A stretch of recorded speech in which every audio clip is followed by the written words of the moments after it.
It's red, and unread blood will be less noticeable. The thought passed through his mind. Then he suddenly came to himself. Good God, am I going out of my senses? He thought with terror. But no sooner did he touch the clothes than a gold watch slipped from under the fur coat. He made haste to turn them all over. There turned out to be various articles made of gold among the clothes, probably all pledges, unredeemed or waiting to be redeemed.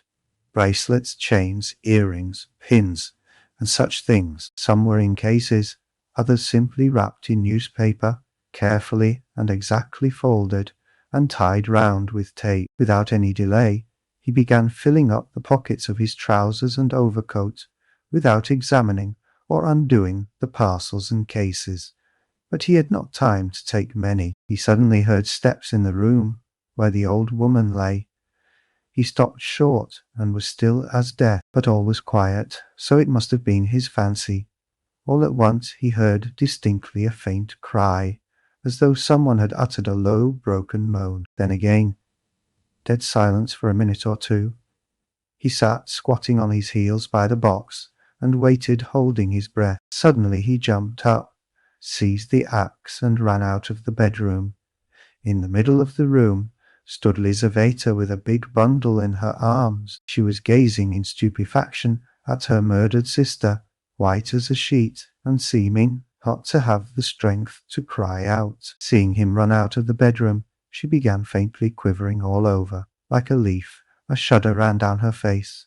She lifted her hand, opened her mouth, but still did not scream. She began slowly backing away from him into the corner, staring intently, persistently at him, but still uttered no sound, as though she could not get breath to scream. He rushed at her with the axe. Her mouth twitched piteously, as one sees babies' mouths when they begin to be frightened, stare intently at what frightens them, and are on the point of screaming. And this hapless Lizaveta was so simple, and had been so thoroughly crushed and scared, that she did not even raise a hand to guard her face, though that was the most necessary and natural action at the moment, for the axe was raised over her face. She only put up her empty left hand, but not to her face, slowly holding it out before her, as though motioning him away. The axe fell with the sharp edge just on the skull, and split at one blow all the top of the head. She fell heavily at once. Raskolnikov completely lost his head, snatching up her bundle, dropped it again, and ran into the entry. Fear gained more and more mastery over him, especially after this second, quite unexpected murder. He longed to run away from the place as fast as possible, and if at that moment he had been capable of seeing and reasoning more correctly, if he had been able to realize all the difficulties of position, the hopelessness, the hideousness, and the absurdity of it, if he could have understood how many obstacles and perhaps crimes he had still to overcome or to commit, to get out of that place and to make his way home, it is very possible that he would have flung up everything and would have gone to give himself up, and not from fear, but from fear, simple horror and loathing of what he had done. The feeling of loathing especially surged up within him and grew stronger every minute. He would not now have gone to the box or even into the room for anything in the world. But a sort of blankness, even dreaminess, had begun by degrees to take possession of him. At moments he forgot himself, or rather forgot what was of importance, and caught at trifles. Glancing, however, into the kitchen, and seeing a bucket half full of water on a bench, he bethought him of washing his hands and the axe. His hands were sticky with blood.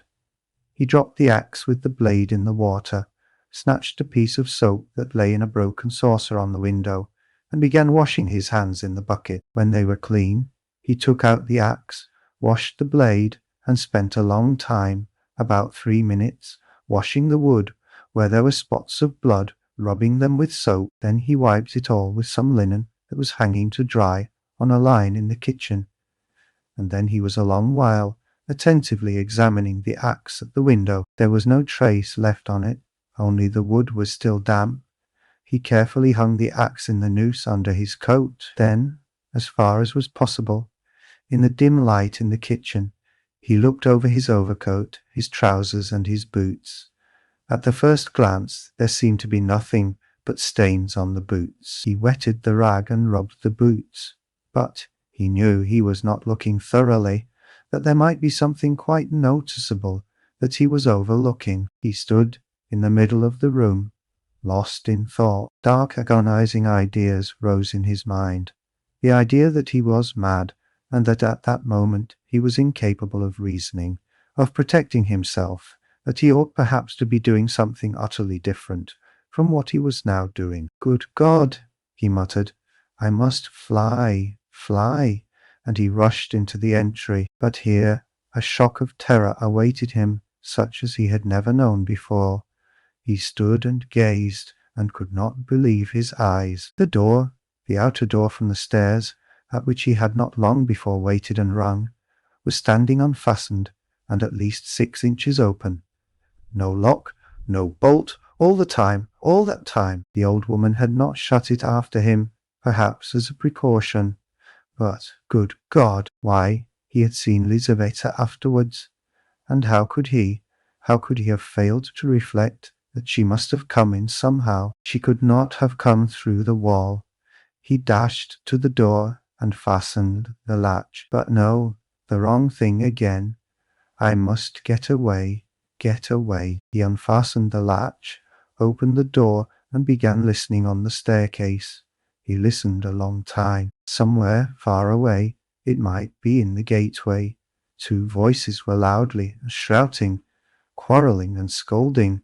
What are they about? He waited patiently.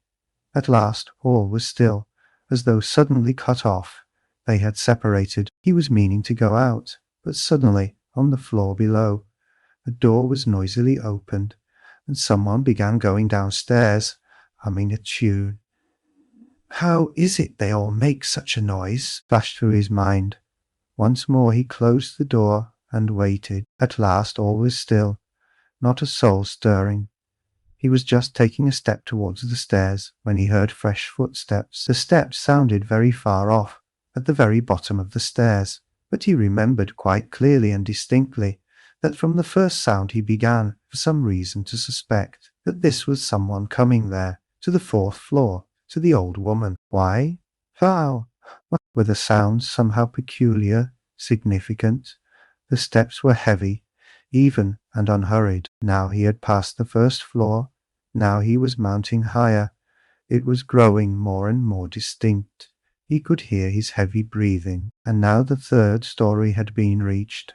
Coming here, and it seemed to him all at once that he was turned to stone, that it was like a dream in which one is being pursued, nearly caught, and will be killed, and is rooted to the spot, and cannot even move one's arms. At last, when the unknown was mounting to the 4th floor, he suddenly started, and succeeded in slipping neatly and quickly back into the flat and closing the door behind him. Then he took the hook and softly, noiselessly fixed it in the catch.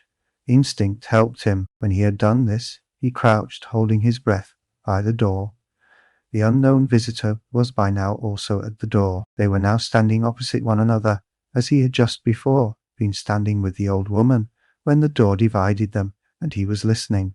The visitor panted several times. He must be a big fat man, thought Raskolnikov, squeezing the axe in his hand. It seemed like a dream indeed. The visitor took hold of the bell and rang it loudly. As soon as the tin bell tinkled, Raskolnikov seemed to be aware of something moving in the room. For some seconds he listened quite seriously. The unknown rang again, waited, and suddenly tugged violently and impatiently at the handle of the door. Raskolnikov gazed in horror at the hook shaking in its fastening, and in blank terror expected every minute that the fastening would be pulled out. It certainly did seem possible, so violently was he shaking it. He was tempted to hold the fastening, but he might be aware of it.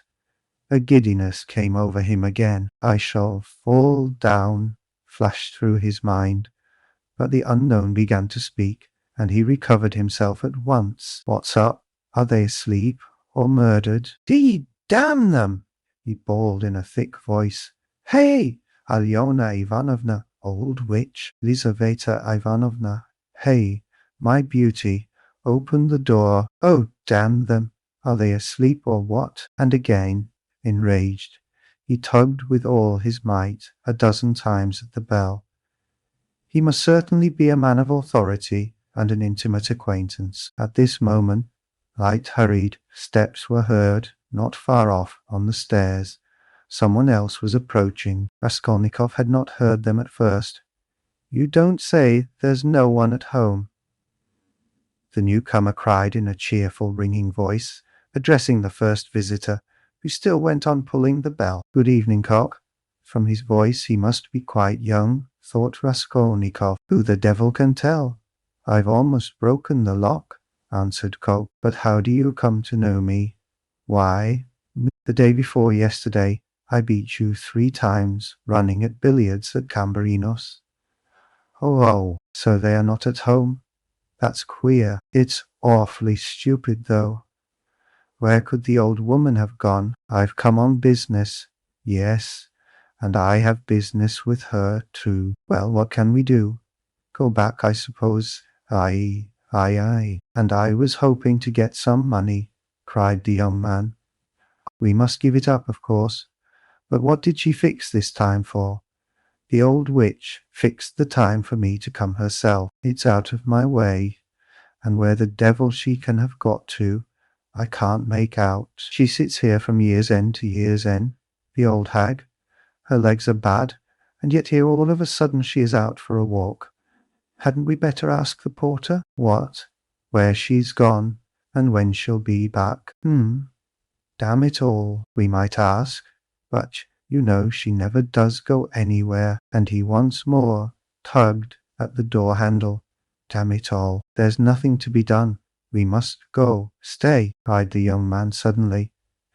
"Do you see how the door shakes if you pull it? Well, that shows it's not locked, but fastened with the hook. Do you hear how the hook clanks? Well, why, don't you see? That proves that one of them is at home. If they were all out, they would have locked the door from the outside with the key, and not with the hook from inside.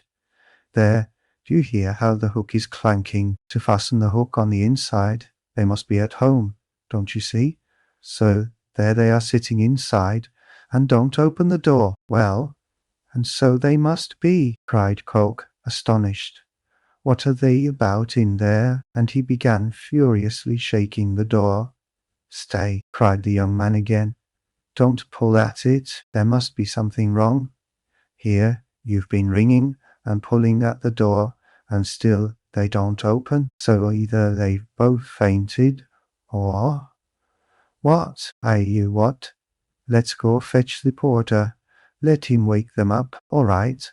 Both were going down. "Stay, you stop here while I run down for the porter." "What for?" "Well, you'd better." "All right. I'm studying the law, you see." "It's evident there's something wrong here," the young man cried hotly, and he ran downstairs. Koch remained. Once more he softly touched the bell, which gave one tinkle, then gently, as though reflecting and looking about him, began touching the door handle, pulling it and letting it go to make sure once more that it was only fastened by the hook. Then, puffing and panting, he bent down and began looking at the keyhole. But the key was in the lock on the inside, and so nothing could be seen. Raskolnikov stood, keeping tight hold of the axe. He was in a sort of delirium. He was even making ready to fight when they should come in. While they were knocking and talking together, the idea several times occurred to him to end it all at once and shout to them through the door. Now and then he was tempted to swear at them, to jeer at them, while they could not open the door. "Only make haste," was the thought that flashed through his mind. "But what the devil is he about?" Time was passing, 1 minute and another. No one came. Coke began to be restless. "What the devil!" he cried suddenly, and in impatience deserting his sentry duty. He too went down, hurrying and thumping with his heavy boots on the stairs. The steps died away. "Good heavens, what am I to do?" Raskolnikov unfastened the hook, opened the door. There was no sound. Abruptly, without any thought at all, he went out, closing the door as thoroughly as he could, and went downstairs. He had gone down 3 flights when he suddenly heard a loud voice below. Where could he go? There was nowhere to hide. He was just going back to the flat. Hey there! Catch the brute! Somebody dashed out of a flat below, shouting, and rather fell than ran down the stairs, bawling at the top of his voice. Mitka! Mitka! Mitka! Mitka! Mitka! Blast him! The shout ended in a shriek. The last sounds came from the yard. All was still, but at the same instant several men, talking loud and fast, began noisily mounting the stairs. There were 3 or 4 of them. He distinguished the ringing voice of the young man. Hey! Filled with despair, he went straight to meet them, feeling come what must. If they stopped him, all was lost. If they let him pass, all was lost too. They would remember him. They were approaching. They were only a flight from him, and suddenly deliverance. A few steps from him on the right, there was an empty flat with the door wide open, the flat on the 2nd floor where the painters had been at work, and which, as though for his benefit, they had just left. It was they, no doubt, who had just run down, shouting. The floor had only just been painted. In the middle of the room stood a pail and a broken pot with paint and brushes. In one instant he had whisked in at the open door and hidden behind the wall, and only in the nick of time. They had already reached the landing. Then they turned and went on up to the 4th floor, talking loudly. He waited, went out on tiptoe, and ran down the stairs. No one was on the stairs, nor in the gateway. He passed quickly through the gateway and turned to the left in the street. He knew perfectly well that at that moment they were at the flat, that they were greatly astonished at finding it unlocked, as the door had just been fastened, that by now they were looking at the bodies, that before another minute had passed, they would guess and completely realize that the murderer had just been there, and had succeeded in hiding somewhere, slipping by them and escaping. They would guess most likely that he had been in the empty flat while they were going upstairs, and meanwhile he dared not quicken his pace much, though the next turning was still nearly 100 yards away. Should he slip through some gateway and wait somewhere in an unknown street? No, hopeless. Should he fling away the axe? Should he take a cab? Or change? Oh, hopeless, hopeless. At last he reached the turning. He turned down it more dead than alive. Here he was halfway to safety, and he understood it. It was less risky because there was a great crowd of people, and he was lost in it like a grain of sand. But all he had suffered had so weakened him that he could scarcely move. Perspiration ran down him in drops. His neck was all wet. My word, he has been going it. Someone shouted at him when he came out on the canal bank. He was only dimly conscious of himself now, and the farther he went, the worse it was. He remembered, however, that on coming out onto the canal bank, he was alarmed at finding few people there, and so being more conspicuous, and he had thought of turning back, though he was almost falling from fatigue. He went a long way round so as to get home from quite a different direction. He was not fully conscious when he passed through the gateway of his house. He was already on the staircase before he recollected the axe. And yet he had a very grave problem before him, to put it back and to escape observation as far as possible. In doing so, he was of course incapable of reflecting that it might perhaps be far better not to restore the axe at all, but to drop it later on in somebody's yard. But it all happened fortunately. The door of the porter's room was closed, but not locked, so that it seemed most likely that the porter was at home. But he had so completely lost all power of reflection that he walked straight to the door and opened it. If the porter had asked him, "What do you want?" he would perhaps have simply handed him the axe. But again the porter was not at home, and he succeeded in putting the axe back under the bench, and even covering it with the chunk of wood as before. He met no one, not a soul, afterwards on the way to his room. The landlady's door was shut. When he was in his room, he flung himself on the sofa just as he was. He did not sleep, but sank into blank forgetfulness. If anyone had come into his room then, he would have jumped up at once and screamed. Scraps and shreds of thoughts were simply swarming in his brain, but he could not catch at one. He could not rest on one, in spite of all his efforts. Part 2, Chapter 1. So he lay a very long while. Now and then he seemed to wake up, and at such moments he noticed that it was far into the night. But it did not occur to him to get up. At last he noticed that it was beginning to get light. He was lying on his back, still dazed from his recent oblivion. Fearful, despairing cries rose shrilly from the street, sounds which he heard every night, indeed, under his window after 2 o'clock. They woke him up now. Ah, the drunken men are coming out of the taverns, he thought. It's past 2 o'clock, and at once he leaped up, as though someone had pulled him from the sofa. What? Past 2 o'clock? He sat down on the sofa, and instantly recollected everything. All at once, in one flash, he recollected everything. For the first moment, he thought he was going mad. A dreadful chill came over him, but the chill was from the fever that had begun long before in his sleep. Now he was suddenly taken with violent shivering, so that his teeth chattered and all his limbs were shaking. He opened the door and began listening. Everything in the house was asleep. With amazement, he gazed at himself and everything in the room around him, wondering how he could have come in the night before without fastening the door, and have flung himself on the sofa without undressing, without even taking his hat off. It had fallen off and was lying on the floor near his pillow. Anyone had come in. What would he have thought? That I am drunk, but... He rushed to the window. There was light enough, and he began hurriedly looking himself all over from head to foot. All his clothes. Were there no traces? But there was no doing it like that, shivering with cold. He began taking off everything and looking over again. He turned everything over to the last threads and rags, and mistrusting himself, went through his search 3 times. But there seemed to be nothing, no trace, except in one place, where some thick drops of congealed blood were clinging to the frayed edge of his trousers. He picked up a big clasp knife and cut off the frayed threads. There seemed to be nothing more. Suddenly he remembered that the purse and the things he had taken out of the old woman's box were still in his pockets. He had not thought till then of taking them out and hiding them.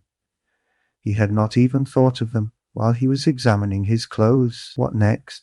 Instantly he rushed to take them out and fling them on the table. When he had pulled out everything and turned the pocket inside out to be sure there was nothing left, he carried the whole heap to the corner. The paper had come off the bottom of the wall and hung there in tatters. He began stuffing all the things into the hole under the paper. Therein, all out of sight, and the purse too, he thought gleefully, getting up and gazing blankly at the hole, which bulged out more than ever. Suddenly he shuddered all over with horror. My God, he whispered in despair, what's the matter with me? Is that hidden? Is that the way to hide things? He had not reckoned on having trinkets to hide. He had only thought of money, and so had not prepared a hiding place. But now, what am I glad of? He thought. Is that hiding things? My reason's deserting me. Simply, he sat down on the sofa in exhaustion, and was at once shaken by another unbearable fit of shivering. Mechanically he drew from a chair beside him his old student's winter coat, which was still warm though almost in rags, covered himself up with it, and once more sank into drowsiness and delirium. He lost consciousness. Not more than 5 minutes had passed when he jumped up a second time, and at once pounced in a frenzy on his clothes again. How could I go to sleep again with nothing done? Yes, I have not taken the loop off the armhole. I forgot it, forgot a thing like that. Such a piece of evidence. He pulled off the noose, hurriedly cut it to pieces, and threw the bits among his linen under the pillow. Pieces of torn linen couldn't rouse suspicion. Whatever happened? I think not. I think not. Anyway, he repeated, standing in the middle of the room, and with painful concentration he fell to gazing about him again, at the floor and everywhere, trying to make sure he had not forgotten anything. Conviction that all his faculties, even memory, and the simplest power of reflection were failing him, began to be an insufferable torture. Surely it isn't beginning already. Surely it isn't my punishment coming upon me. It is. The frayed rags he had cut off his trousers were actually lying on the floor in the middle of the room, where anyone coming in would see them. What is the matter with me? He cried again, like one distraught. Then a strange idea entered his head, that perhaps all his clothes were covered with blood, that perhaps there were a great many stains, but that he did not see them, did not notice them, because his perceptions were failing, were going to pieces. His reason was clouded. Suddenly he remembered that there had been blood on the purse too. Ah, then there must be blood on the pocket too, for I put the wet purse in my pocket. In a flash he had turned the pocket inside out, and yes, there were stains on the lining of the pocket. So my reason has not quite deserted me, so I still have some sense and memory, since I guessed it of myself, he thought triumphantly, with a deep sigh of relief. It's simply the weakness of fever, a moment's delirium. And he tore the whole lining out of the left pocket of his trousers. At that instant the sunlight fell on his left boot. On the sock which poked out from the boot, he fancied there were traces. He flung off his boots. Traces indeed. The tip of the sock was soaked with blood. He must have unwarily stepped into that pool. But what am I to do with this now? Where am I to put the sock and rags and pocket? He gathered them all up in his hands and stood in the middle of the room. In the stove, but they would ransack the stove first of all. Burn them, but what can I burn them with? There are no matches even. No, better go out and throw it all away somewhere. Yes, better throw it away, he repeated, sitting down on the sofa again, and at once, this minute, without lingering, but his head sank on the pillow instead. Again the unbearable icy shivering came over him. Again he drew his coat over him, and for a long while, for some hours, he was haunted by the impulse to go off somewhere at once this moment, and fling it all away, so that it may be out of sight and done with, at once. Several times he tried to rise from the sofa, but could not. He was thoroughly waked up at last by a violent knocking at his door. Open, do. Are you dead or alive? He keeps sleeping here, shouted Nastasia, banging with her fist on the door. For whole days together he's snoring here like a dog. A dog he is too. Open, I tell you. It's past 10. Maybe he's not at home, said a man's voice. Ah, that's the porter's voice. What does he want? He jumped up and sat on the sofa. The beating of his heart was a positive pain. Then who can have latched the door? Retorted Nastasia. Well, he's taken to bolting himself in, as if he were worth stealing. Open, you stupid. Wake up. What do they want? Why, the porter. All's discovered. Resist or open. Come what may. He half rose, stooped forward, and unlatched the door.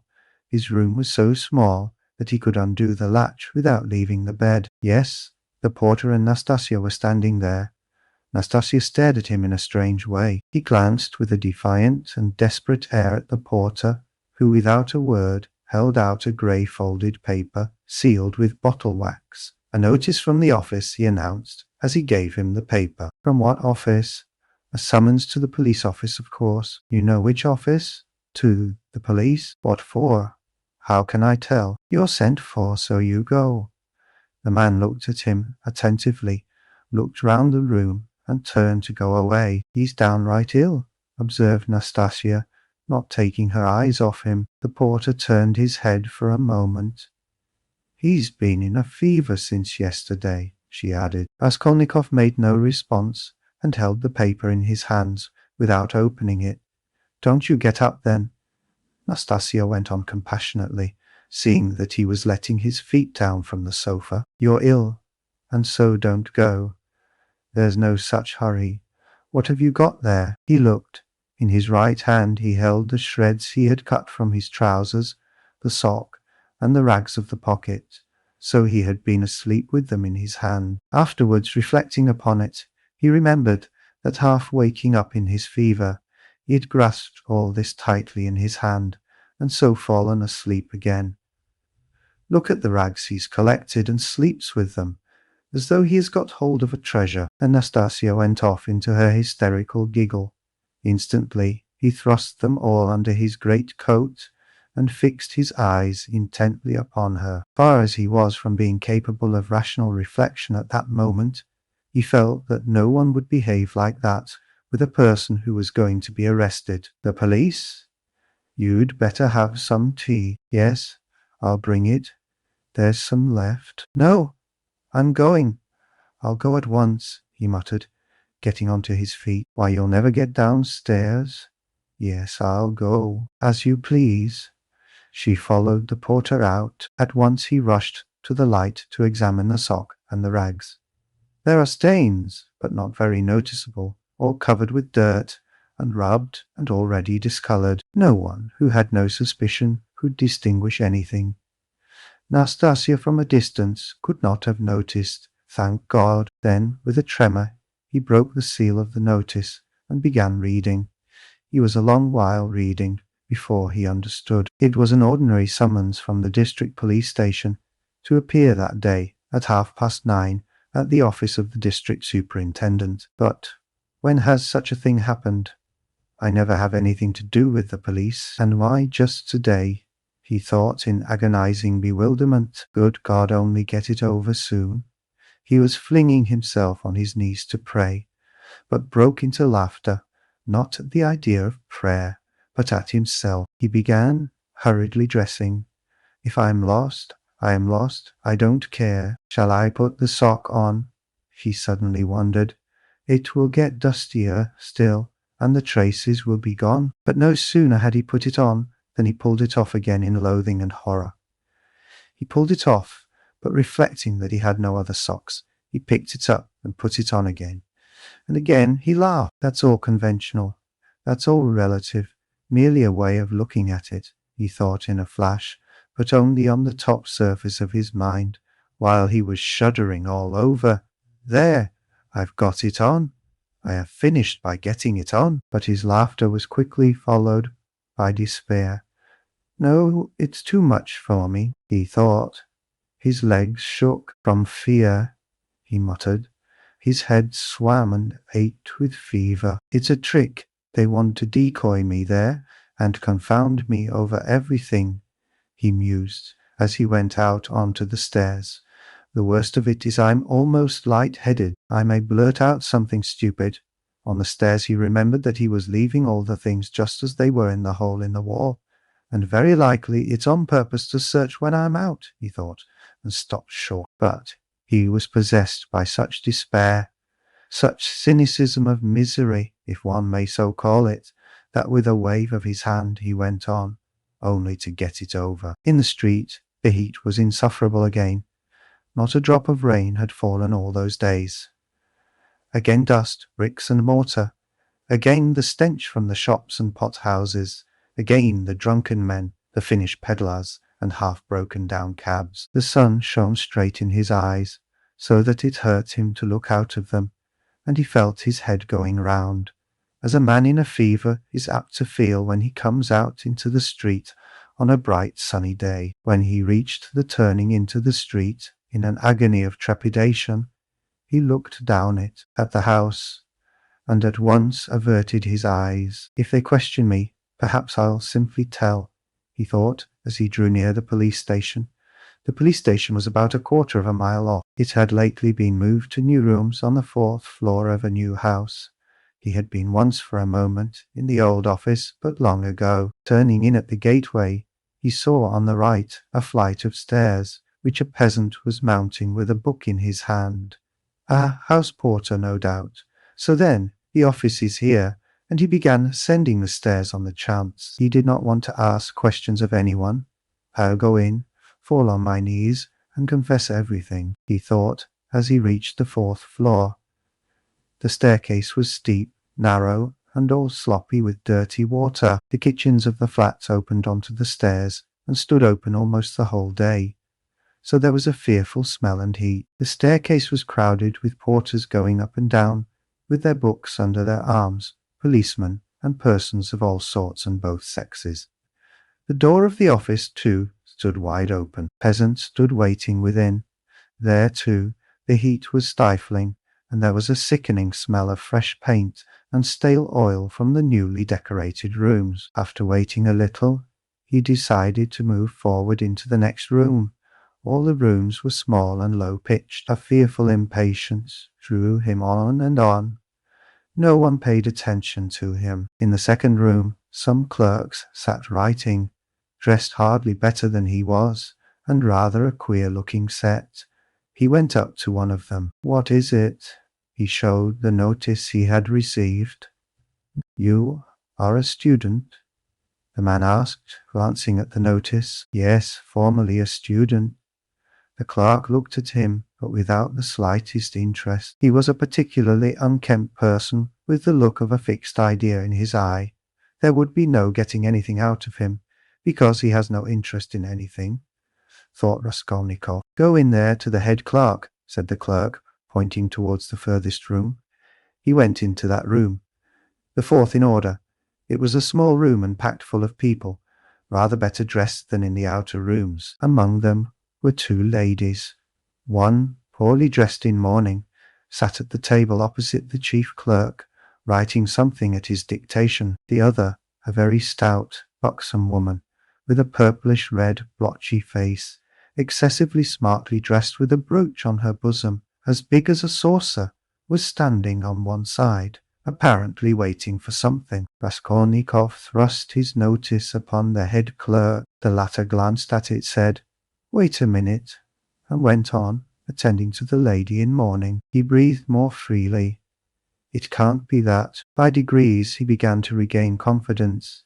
He kept urging himself to have courage and be calm. Some foolishness, some trifling carelessness, and I may betray myself. It's a pity there's no air here," he added. "It's stifling. It makes one's head dizzier than ever, and one's mind too." He was conscious of a terrible inner turmoil. He was afraid of losing his self-control. He tried to catch at something and fix his mind on it, something quite irrelevant, but he could not succeed in this at all. Yet the head clerk greatly interested him. He kept hoping to see through him and guess something from his face.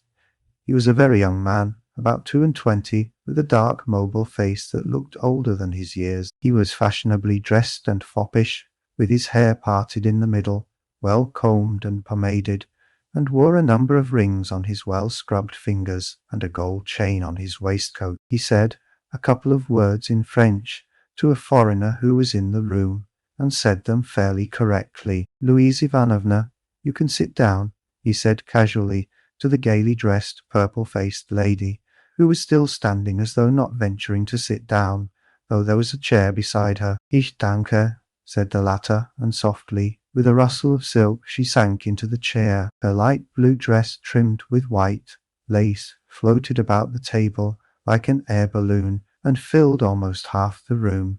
She smelt of scent, but she was obviously embarrassed at filling half the room and smelling so strongly of scent, and though her smile was impudent as well as cringing, it betrayed evident uneasiness. The lady in mourning had done at last and got up. All at once, with some noise, an officer walked in very jauntily, with a peculiar swing of his shoulders at each step. He tossed his cockaded cap on the table and sat down in an easy chair. The small lady positively skipped from her seat on seeing him, and fell to curtsying in a sort of ecstasy. But the officer took not the smallest notice of her, and she did not venture to sit down again in his presence. He, was the assistant superintendent. He had a reddish moustache that stood out horizontally on each side of his face, and extremely small features, expressive of nothing much except a certain insolence. He looked askance and rather indignantly at Raskolnikov. He was so very badly dressed, and in spite of his humiliating position, his bearing was by no means in keeping with his clothes. Raskolnikov had unwarily fixed a very long and direct look on him, so that he felt positively affronted. "What do you want?" he shouted, apparently astonished that such a ragged fellow was not annihilated by the majesty of his glance. "I was summoned by a notice," Raskolnikov faltered, "for the recovery of money due from the student." The head clerk interfered hurriedly, tearing himself from his papers. "Here!" and he flung Raskolnikov a document and pointed out the place. "Read that. Money? What money?" thought Raskolnikov. "But then, it's certainly not that." And he trembled with joy. He felt sudden, intense, indescribable relief. A load was lifted from his back. "And pray, what time were you directed to appear, sir?"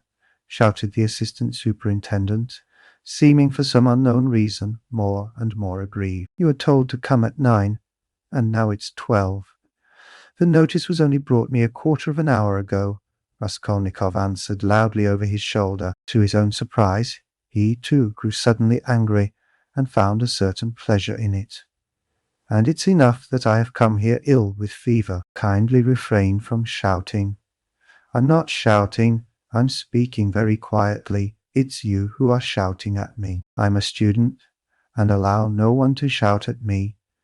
The assistant superintendent was so furious that for the first minute he could only splutter inarticulately. He leaped up from his seat.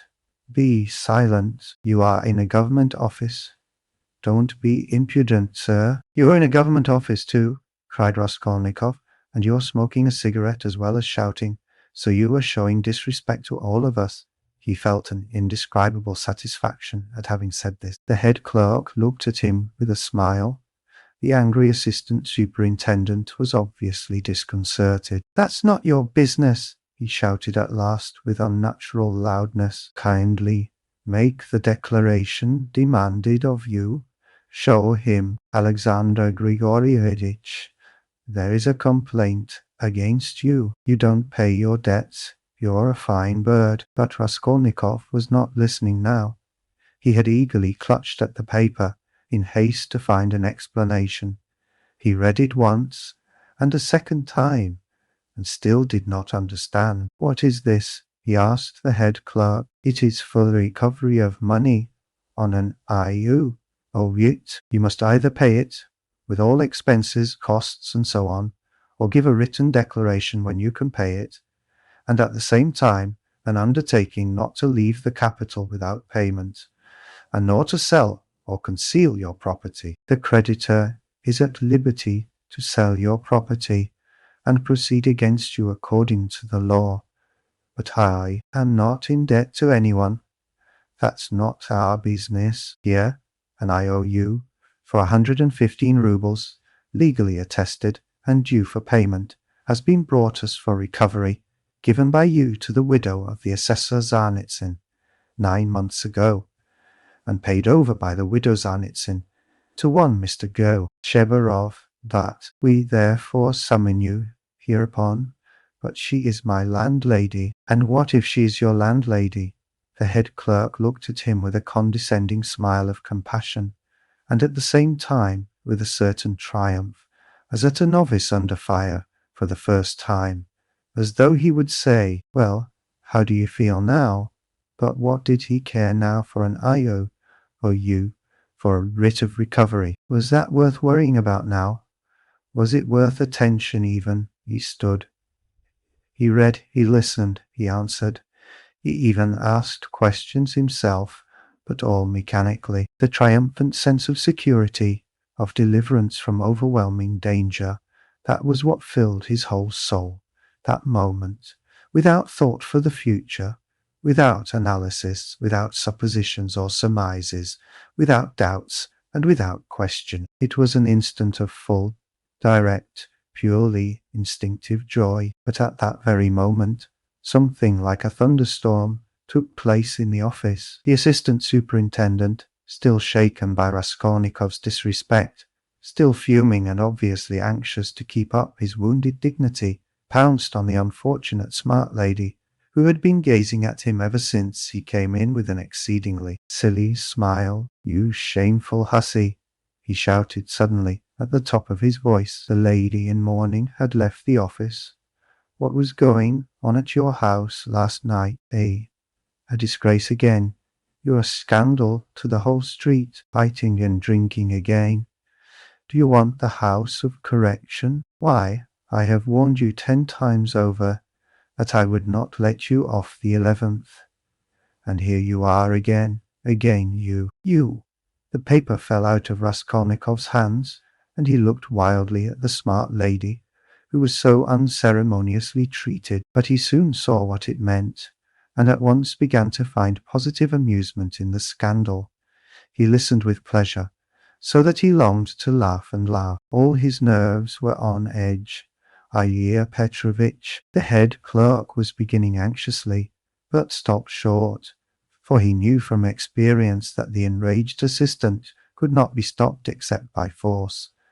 As for the smart lady, at first she positively trembled before the storm, but, strange to say, the more numerous and violent the terms of abuse became, the more amiable she looked, and the more seductive the smiles she lavished on the terrible assistant. She moved uneasily and curtsied incessantly, waiting impatiently for a chance of putting in her word, and at last she found it. "There was no sort of noise or fighting in my house, Mr. H. Captain," she pattered all at once, like peas dropping, speaking Russian confidently, though with a strong German accent, "and no sort of scandal. And his honor came drunk, and his honor came drunk, and it's the whole truth I am telling, Mr. Captain, and I am not to blame.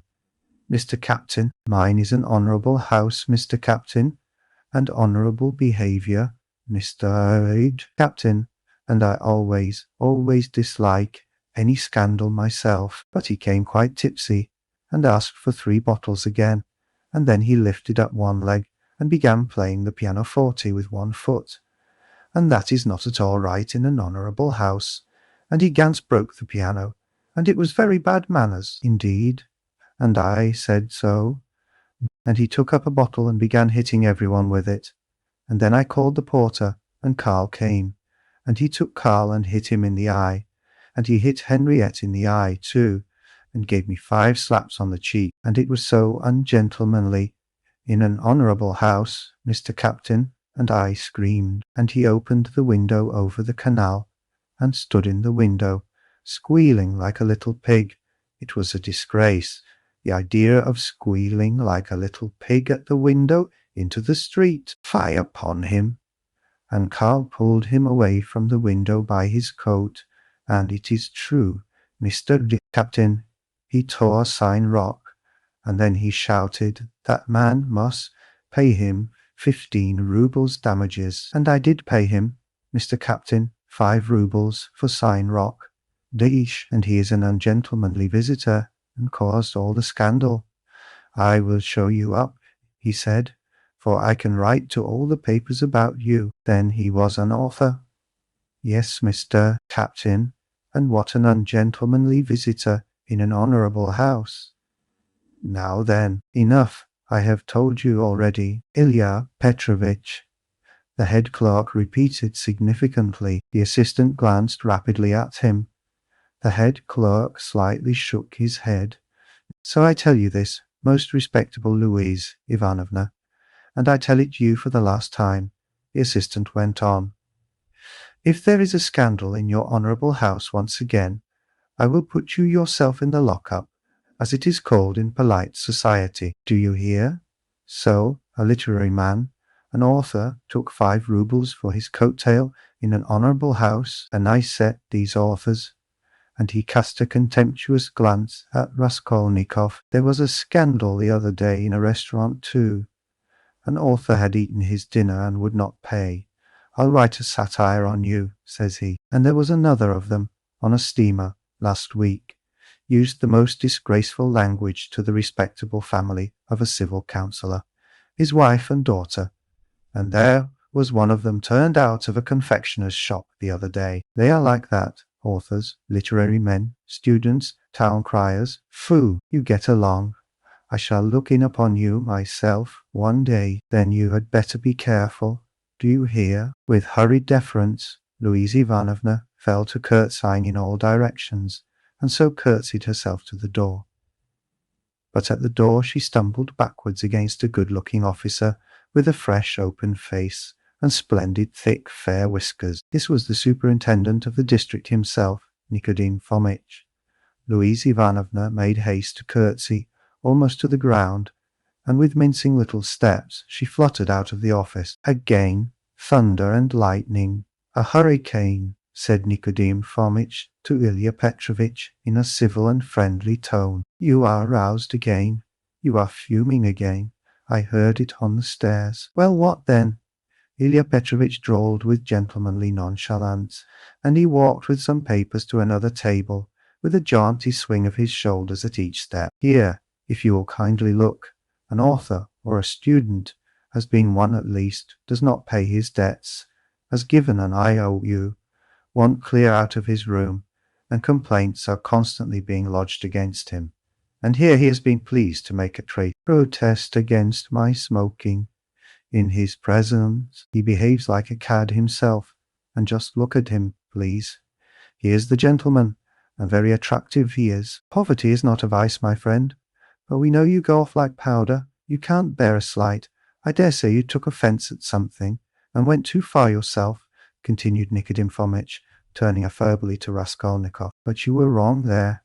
He is a capital fellow, I assure you, but explosive.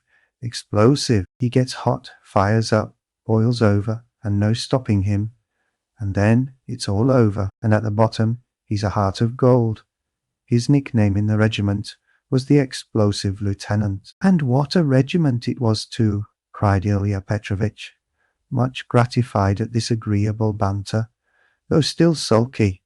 Raskolnikov had a sudden desire to say something exceptionally pleasant to them all. Excuse me, Captain, he began easily, suddenly addressing Nikodym Fomitch. Will you enter into my position? I am ready to ask pardon if I have been ill-mannered. I am a poor student, sick and shattered. Shattered was the word he used by poverty. I am not studying, because I cannot keep myself now, but I shall get money. I have a mother and sister in the province of X. They will send it to me, and I will pay. My landlady is a good-hearted woman, but she is so exasperated at my having lost my lessons, and not paying her for the last 4 months, that she does not even send up my dinner. And I don't understand this IOU at all. She is asking me to pay her on this IOU. How am I to pay her? Judge for yourselves. But that is not our business, you know, the head clerk was observing. Yes, I perfectly agree with you, but allow me to explain. Raskolnikov put in again, still addressing Nikodym Fomitch, but trying his best to address Ilya Petrovitch also, though the latter persistently appeared to be rummaging among his papers and to be contemptuously oblivious of him. Allow me to explain that I have been living with her for nearly 3 years, and at first, for why should I not confess it, at the very beginning, I promised to marry her daughter. It was a verbal promise freely given. She was a girl, indeed. I liked her, though I was not in love with her. A youthful affair, in fact. That is, I mean to say, that my landlady gave me credit freely in those days, and I led a life of. I was very heedless. Nobody asks you for these personal details, sir. We've no time to waste.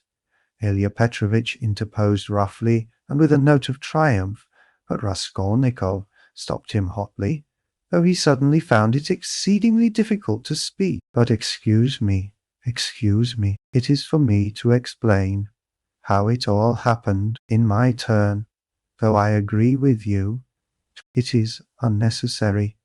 But a year ago the girl died of typhus. I remained lodging there as before, and when my landlady moved into her present quarters, she said to me, and in a friendly way, that she had complete trust in me, but still, would I not give her an IOU for 115 roubles, all the debt I owed her? She said, if only I gave her that, she would trust me again, as much as I liked, and that she would never, never, those were her own words, make use of that IOU till I could pay of myself. And now, when I have lost my lessons and have nothing to eat, she takes action against me. What am I to say to that? All these affecting details are no business of ours. Ilya Petrovitch interrupted rudely. You must give a written undertaking, but as for your love affairs and all these tragic events, we have nothing to do with that. Come now, you are harsh, muttered Nikodim Fomitch, sitting down at the table and also beginning to write. He looked a little ashamed. Write, said the head clerk to Raskolnikov. Write what? The latter asked gruffly. I will dictate to you. Raskolnikov fancied that the head clerk treated him more casually and contemptuously after his speech, but strange to say, he suddenly felt completely indifferent to anyone's opinion, and this revulsion took place in a flash, in one instant. If he had cared to think a little, he would have been amazed indeed that he could have talked to them like that a minute before, forcing his feelings upon them. And where had those feelings come from? Now, if the whole room had been filled, not with police officers, but with those nearest and dearest to him, he would not have found one human word for them, so empty was his heart. A gloomy sensation of agonizing, everlasting solitude and remoteness took conscious form in his soul. It was not the meanness of his sentimental effusions before Ilya Petrovitch, nor the meanness of the latter's triumph over him, that had caused this sudden revulsion in his heart. Oh, what had he to do now with his own baseness, with all these petty vanities, officers, German women, debts, police offices? He had been sentenced to be burnt at that moment. He would not have stirred, would hardly have heard the sentence to the end. Something was happening to him entirely new, sudden and unknown. It was not that he understood, but he felt clearly, with all the intensity of sensation, that he could never more appeal to these people in the police office with sentimental effusions like his recent outburst, or with anything whatever, and that if they had been his own brothers and sisters, and not police officers, it would have been utterly out of the question to appeal to them in any circumstance of life. He had never experienced such a strange and awful sensation, and what was most agonizing, it was more a sensation than a conception or idea, a direct sensation, the most agonizing of all the sensations he had known in his life. The head clerk began dictating to him the usual form of declaration, that he could not pay, that he undertook to do so at a future date, that he would not leave the town, nor sell his property, and so on. But you can't write, you can hardly hold the pen, observed the head clerk, looking with curiosity at Raskolnikov. Are you ill? Yes, I am giddy. Go on, that's all. Sign it. The head clerk took the paper and turned to attend to others. Raskolnikov gave back the pen, but instead of getting up and going away, he put his elbows on the table and pressed his head in his hands. He felt as if a nail were being driven into his skull. A strange idea suddenly occurred to him, to get up at once, to go up to Nikodim Fomitch and tell him everything that had happened yesterday, and then to go with him to his lodgings and to show him the things in the hole in the corner. The impulse was so strong that he got up from his seat to carry it out. Hadn't I better think a minute? Flashed through his mind. No, better cast off the burden without thinking. But all at once he stood still, rooted to the spot. Nikodim Fomitch was talking eagerly with Ilya Petrovitch, and the words reached him. It's impossible, they'll both be released. To begin with, the whole story contradicts itself. Why should they have called the porter, if it had been their doing, to inform against themselves, or as a blind? No, That would be too cunning. Besides, Pestriakov, the student, was seen at the gate by both the porters and a woman as he went in. He was walking with 3 friends, who left him only at the gate, and he asked the porters to direct him in the presence of the friends. Now, would he have asked his way if he had been going with such an object? As for Koch, he spent half an hour at the silversmith's below, before he went up to the old woman, and he left him at exactly 7:15. Now just consider. But excuse me, how do you explain this contradiction? They state themselves that they knocked and the door was locked. Yet 3 minutes later, when they went up with the porter, it turned out the door was unfastened. That's just it. The murderer must have been there and bolted himself in, and they'd have caught him for a certainty if Koch had not been an ass and gone to look for the porter too. He must have seized the interval to get downstairs and slip by them somehow. Koch keeps crossing himself and saying, if I had been there, he would have jumped out and killed me with his axe. He is going to have a Thanksgiving service. Ha ha! And no one saw the murderer? They might well not see him. The house is a regular Noah's Ark, said the head clerk, who was listening. It's clear, quite clear, Nikodim Fomitch repeated warmly. No, it is anything but clear, Ilya Petrovitch maintained. Raskolnikov picked up his hat and walked towards the door, but he did not reach it. When he recovered consciousness, he found himself sitting in a chair, supported by someone on the right side, while someone else was standing on the left, holding a yellowish glass filled with yellow water, and Nikodim Fomitch standing before him, looking intently at him. He got up from the chair. What's this? Are you ill? Nikodim Fomitch asked rather sharply. He could hardly hold his pen when he was signing, said the head clerk, settling back in his place and taking up his work again. Have you been ill long? Cried Ilya Petrovitch from his place, where he too was looking through papers. He had, of course, come to look at the sick man when he fainted, but retired at once when he recovered. Since yesterday, muttered Raskolnikov in reply. Did you go out yesterday? Yes. Though you were ill? Yes. At what time? About 7.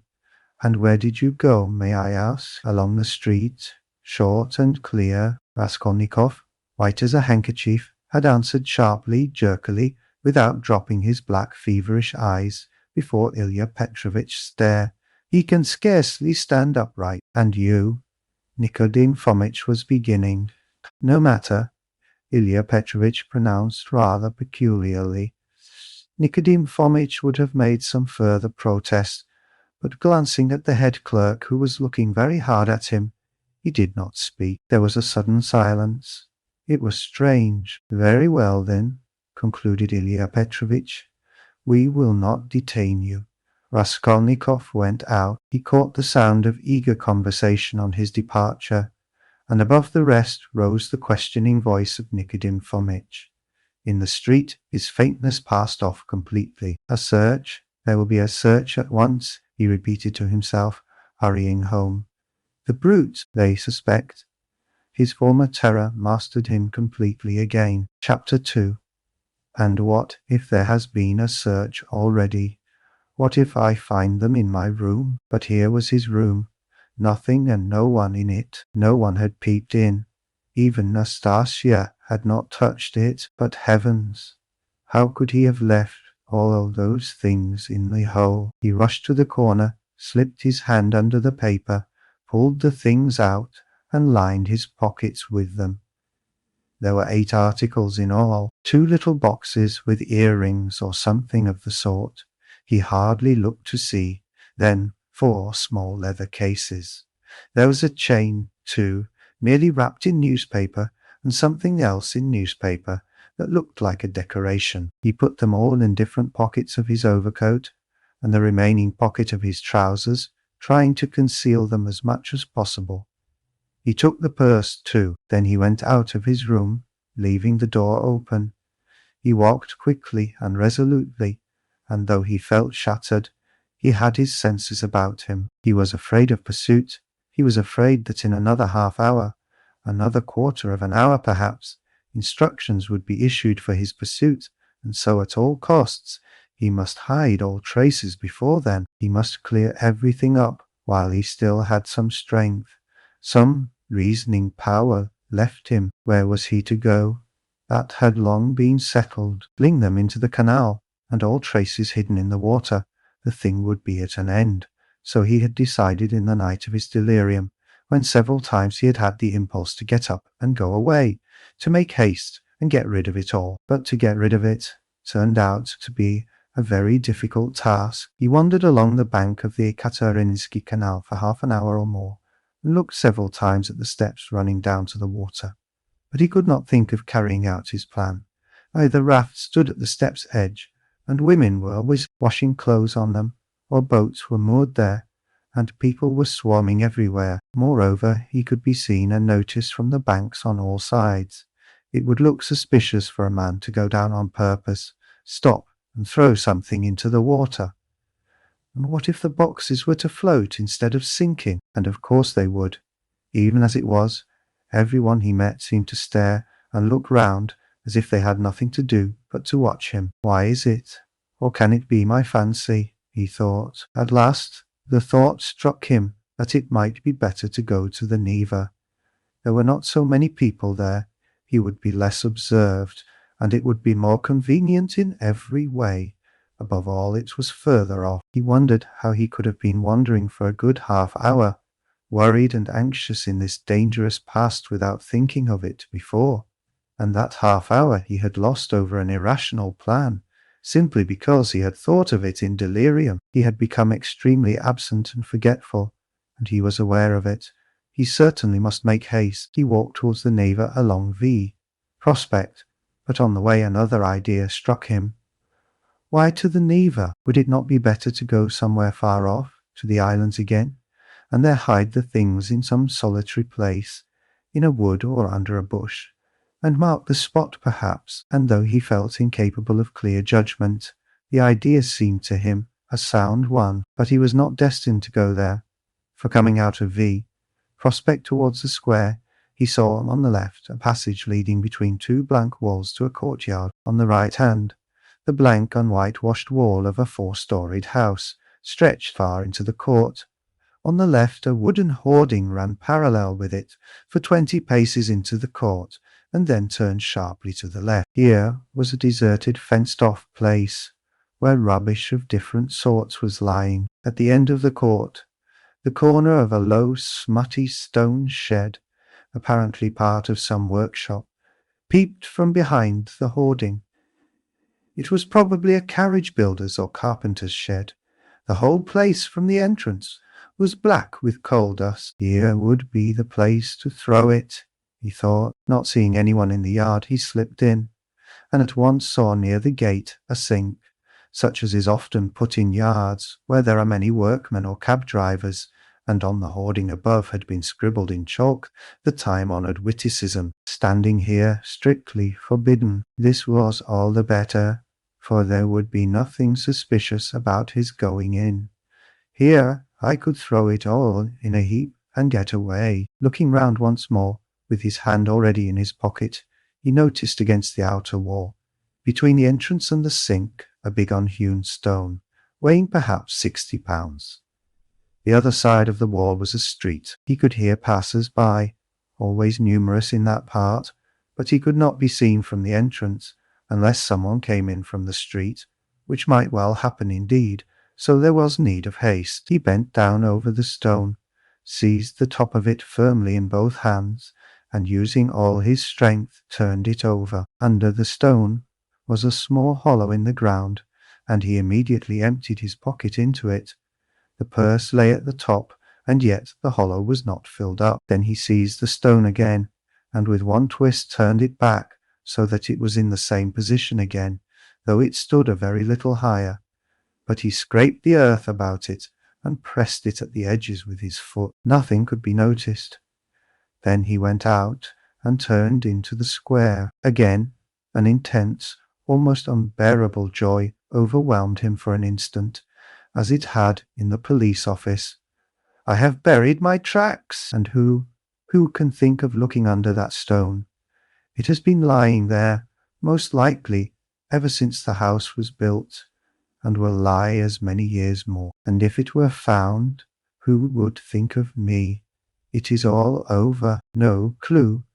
And he laughed. Yes, he remembered that he began laughing, a thin, nervous, noiseless laugh, and went on laughing all the time he was crossing the square. But when he reached the quay boulevard where 2 days before he had come upon that girl, his laughter suddenly ceased. Other ideas crept into his mind. He felt all at once that it would be loathsome to pass that seat on which, after the girl was gone, he had sat and pondered, and that it would be hateful, too, to meet that whiskered policeman to whom he had given the 20 kopecks. Damn! He walked, looking about him angrily and distractedly. All his ideas now seemed to be circling round some single point, and he felt that there really was such a point, and that now he was left facing that point, and for the first time, indeed, during the last 2 months.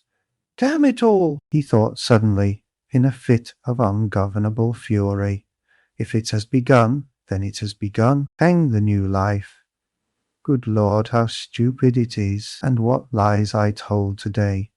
How despicably I fawned upon that wretched Ilya Petrovitch. But that is all folly. What do I care for them all? And by fawning upon them, it is not that at all. It is not that at all. Suddenly he stopped. A new, utterly unexpected, and exceedingly simple question perplexed and bitterly confounded him. If it all has really been done, deliberately and not idiotically, if I really had a certain and definite object, how is it I did not even glance into the purse, and don't know what I had there, for which I have undergone these agonies, and have now deliberately undertaken this base, filthy, degrading business? And here I wanted at once to throw into the water the purse together with all the things which I had not seen either. How's that? Yes, that was so. That was all so. Yet he had known it all before, and it was not a new question for him, even when it was decided in the night without hesitation and consideration, as though so it must be, as though it could not possibly be otherwise. Yes, he had known it all, and understood it all. It surely had all been settled even yesterday, at the moment when he was bending over the box, and pulling the jewel cases out of it. Yes, so it was. It is because I am very ill, he decided grimly at last. I have been worrying and fretting myself, and I don't know what I am doing. Yesterday, and the day before yesterday, and all this time I have been worrying myself. I shall get well, and I shall not worry. But what if I don't get well at all? Good God, how sick I am of it all. He walked on without resting. He had a terrible longing for some distraction, but he did not know what to do, what to attempt. A new overwhelming sensation was gaining more and more mastery over him every moment. This was an immeasurable, almost physical repulsion for everything surrounding him, an obstinate, malignant feeling of hatred. All who met him were loathsome to him. He loathed their faces, their movements, their gestures. If anyone had addressed him, he felt that he might have spat at him or bitten him. He stopped suddenly on coming out on the bank of the little Neva, near the bridge to Vasilyevsky Ostrov.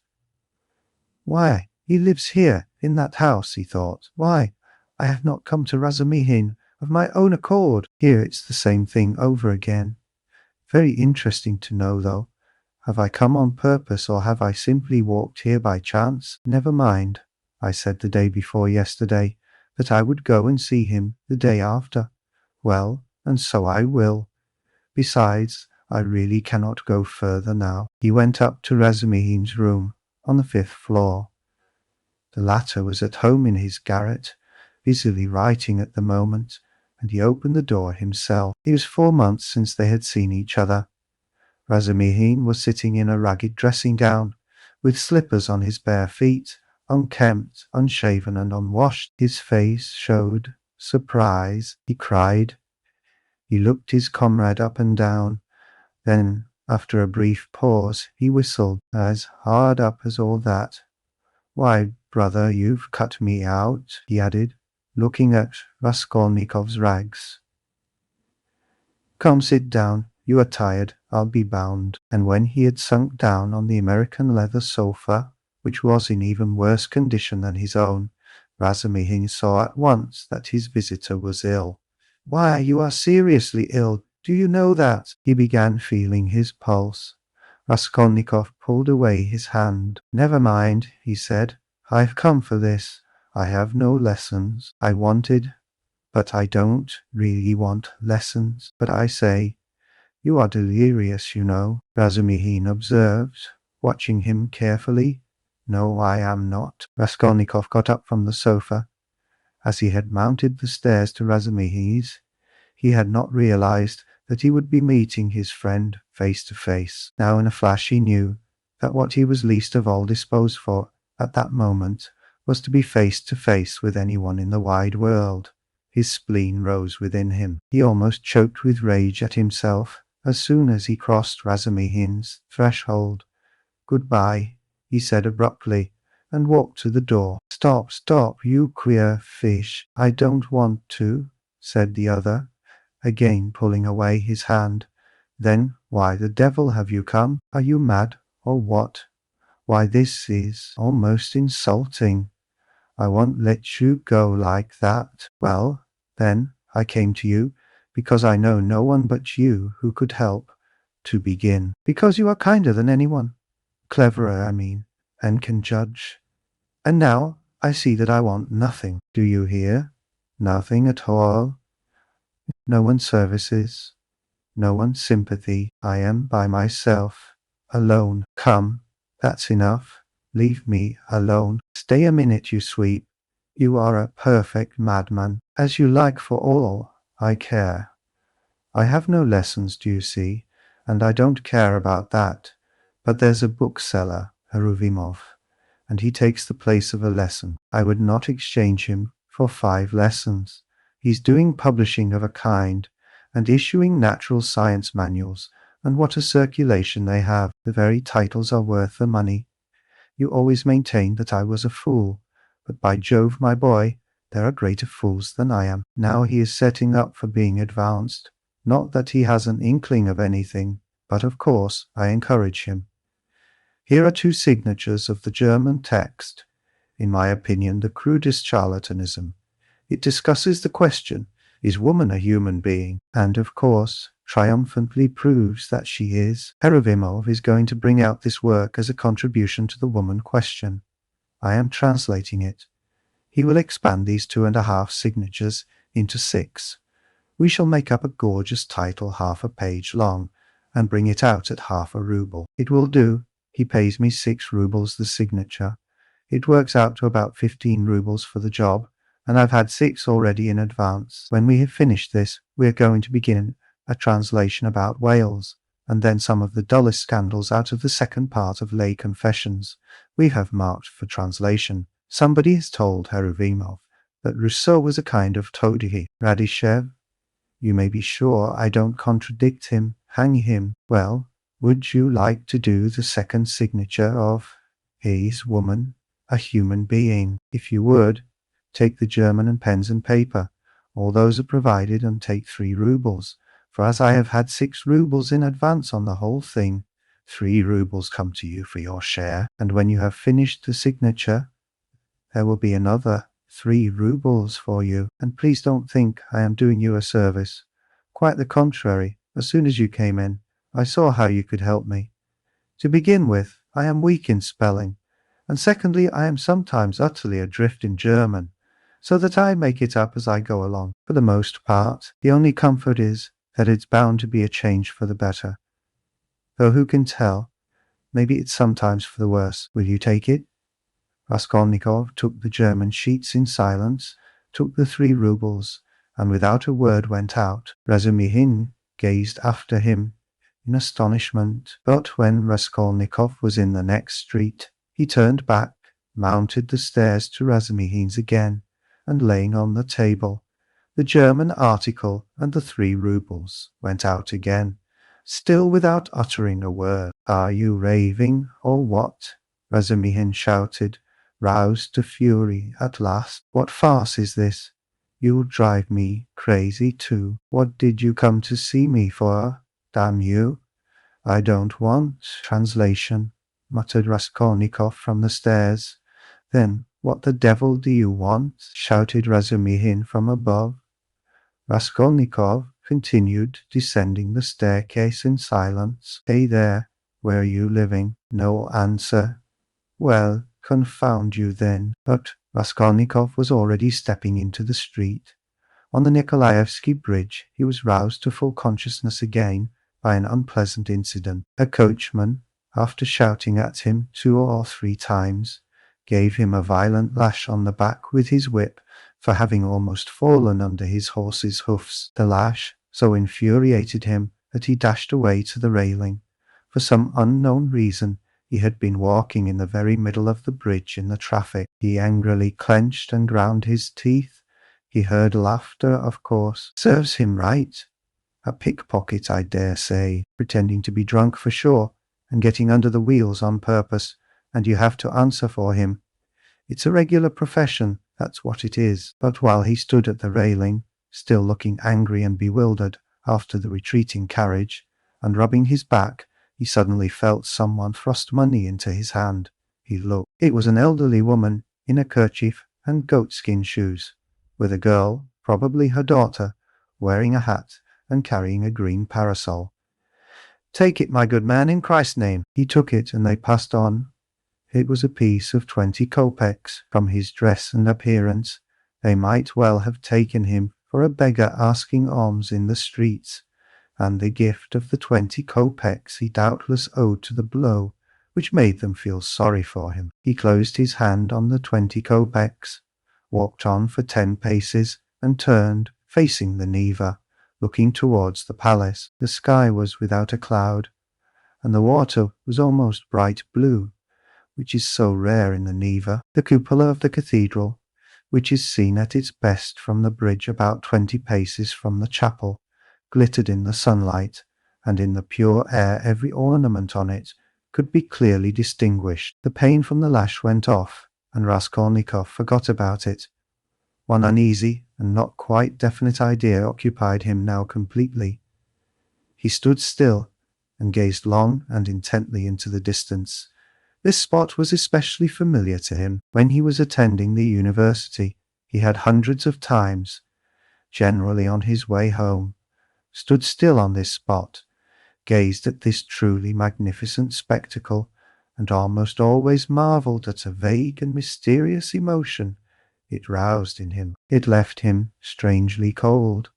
This gorgeous picture was for him blank and lifeless. He wondered every time at his sombre and enigmatic impression, and, mistrusting himself, put off finding the explanation of it. He vividly recalled those old doubts and perplexities, and it seemed to him that it was no mere chance that he recalled them now. It struck him as strange and grotesque that he should have stopped at the same spot as before, as though he actually imagined he could think the same thoughts, be interested in the same theories and pictures that had interested him. So short a time ago he felt it almost amusing, and yet it wrung his heart. Deep down, hidden far away out of sight, all that seemed to him now, all his old past, his old thoughts, his old problems and theories, his old impressions and picture and himself, and all.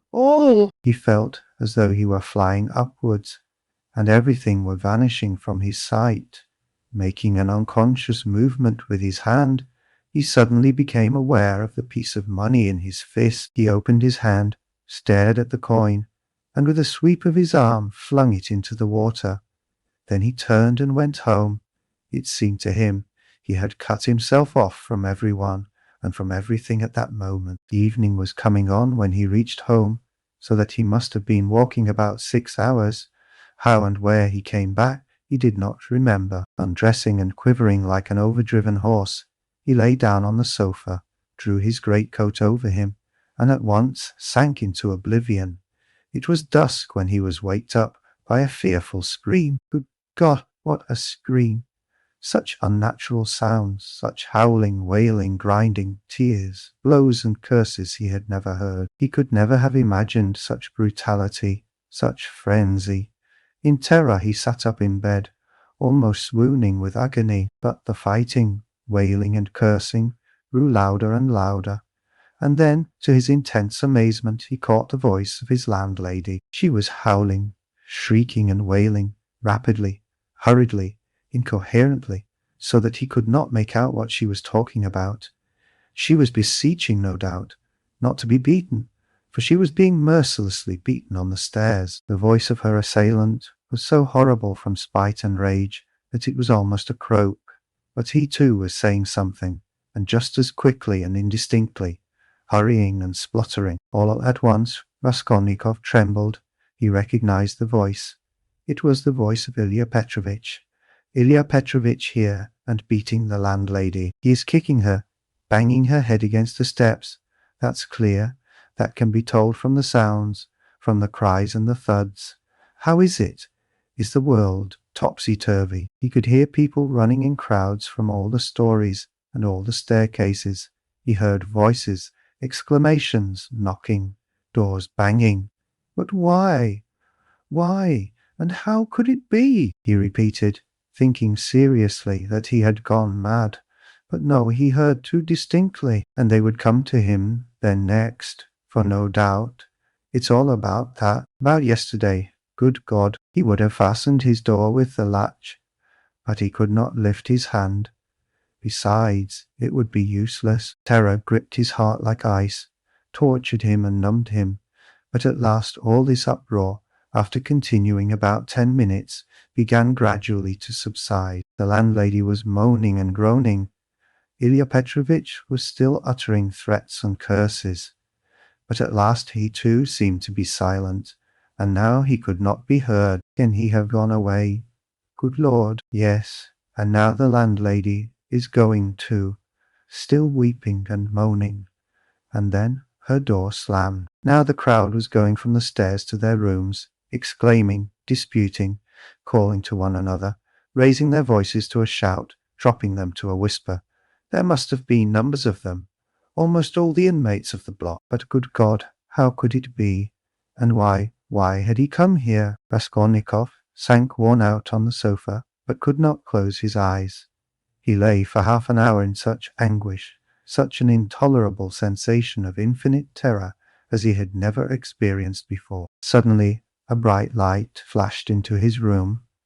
Nastasia came in with a candle and a plate of soup. Looking at him carefully and ascertaining that he was not asleep, she set the candle on the table and began to lay out what she had brought: bread, salt, a plate, a spoon. You've eaten nothing since yesterday, I warrant. You have been trudging about all day, and you're shaking with fever. Nastasia da. What were they beating the landlady for? She looked intently at him. Who beat the landlady? Just now, half an hour ago, Ilya Petrovitch, the assistant superintendent on the stairs. Why was he ill-treating her like that? And why was he here? Nastasia scrutinized him, silent and frowning, and her scrutiny lasted a long time. He felt uneasy, even frightened at her searching eyes. Nastasia, why don't you speak? He said timidly at last in a weak voice. It's the blood, she answered at last softly, as though speaking to herself. Blood? What blood? He muttered, growing white and turning towards the wall. Nastasia still looked at him without speaking. Nobody has been beating the landlady, she declared at last, in a firm, resolute voice. He gazed at her, hardly able to breathe. I heard it myself. I was not asleep. I was sitting up, he said, still more timidly. I listened a long while. The assistant superintendent came. Everyone ran out onto the stairs from all the flats. No one has been here. That's the blood crying in your ears. When there's no outlet for it, and it gets clotted, you begin fancying things. Will you eat something? He made no answer. Nastasia still stood over him, watching him. Give me something to drink. Nastasia. She went downstairs, and returned with a white earthenware jug of water. He remembered only swallowing one sip of the cold water and spilling some on his neck. Then followed forgetfulness. Chapter 3. He was not completely unconscious, however, all the time he was ill. He was in a feverish state, sometimes delirious, sometimes half-conscious. He remembered a great deal afterwards. Sometimes it seemed as though there were a number of people round him. They wanted to take him away somewhere. There was a great deal of squabbling and discussing about him. Then he would be alone in the room. They had all gone away, afraid of him, and only now and then opened the door a crack to look at him. They threatened him, plotted something together, laughed, and mocked at him. He remembered Nastasia often at his bedside. He distinguished another person too, whom he seemed to know very well, though he could not remember who he was, and this fretted him, even made him cry. Sometimes he fancied he had been lying there a month. At other times it all seemed part of the same day. But of that, he had no recollection, and yet every minute he felt that he had forgotten something he ought to remember. He worried and tormented himself, trying to remember, moaned, flew into a rage, or sank into awful, intolerable terror. Then he struggled to get up, would have run away, but someone always prevented him by force, and he sank back into impotence and forgetfulness. At last he returned to complete consciousness.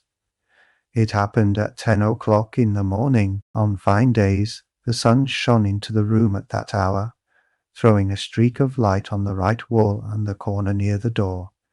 Nastasia was standing beside him with another person, a complete stranger, who was looking at him very inquisitively. He was a young man with a beard, wearing a full, short-waisted coat, and looked like a messenger.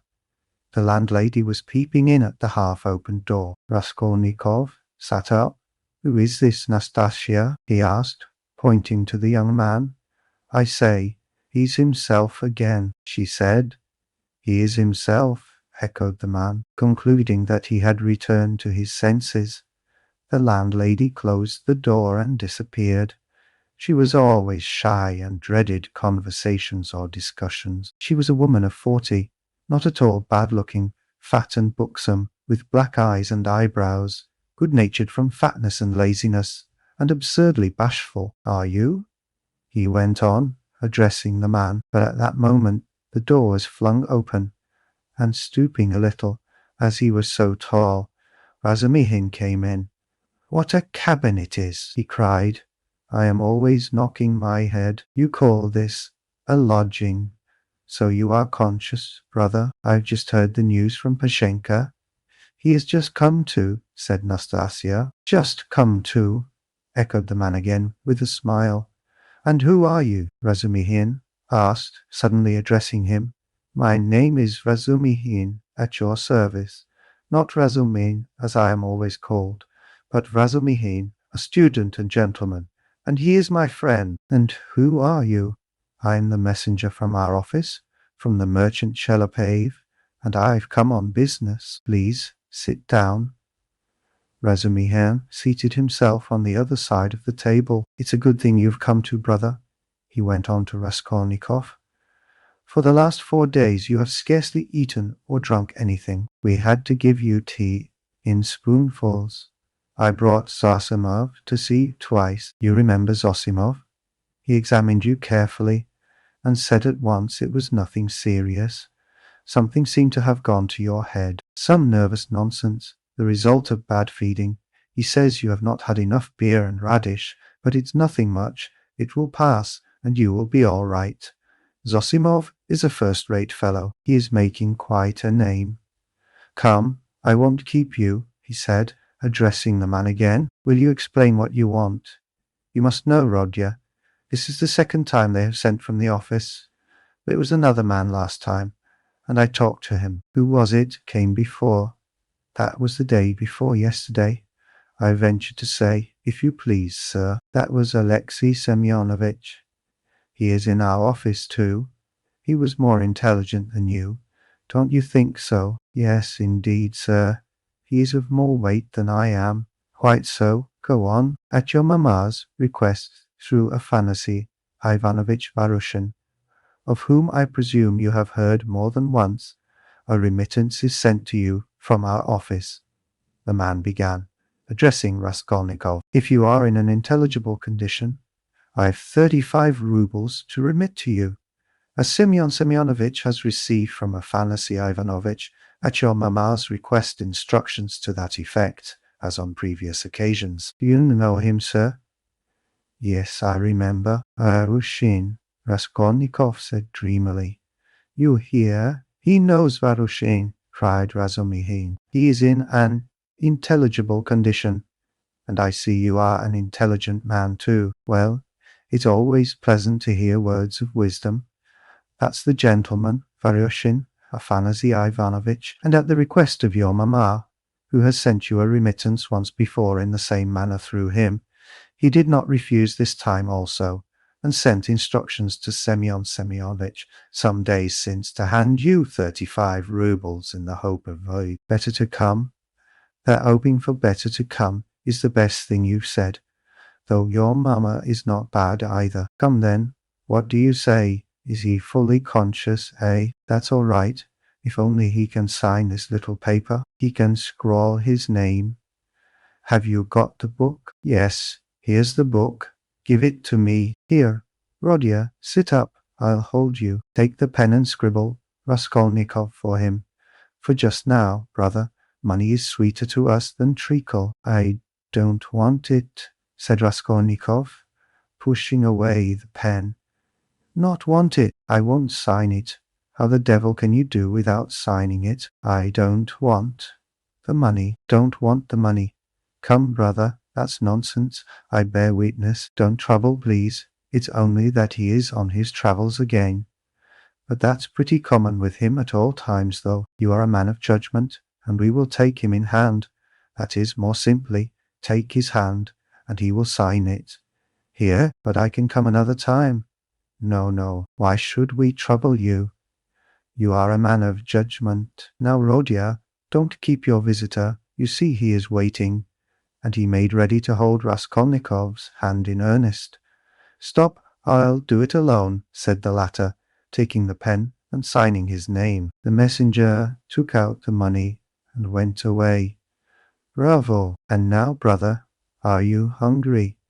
Yes, answered Raskolnikov. Is there any soup? Some of yesterday's, answered Nastasia, who was still standing there, with potatoes and rice in it.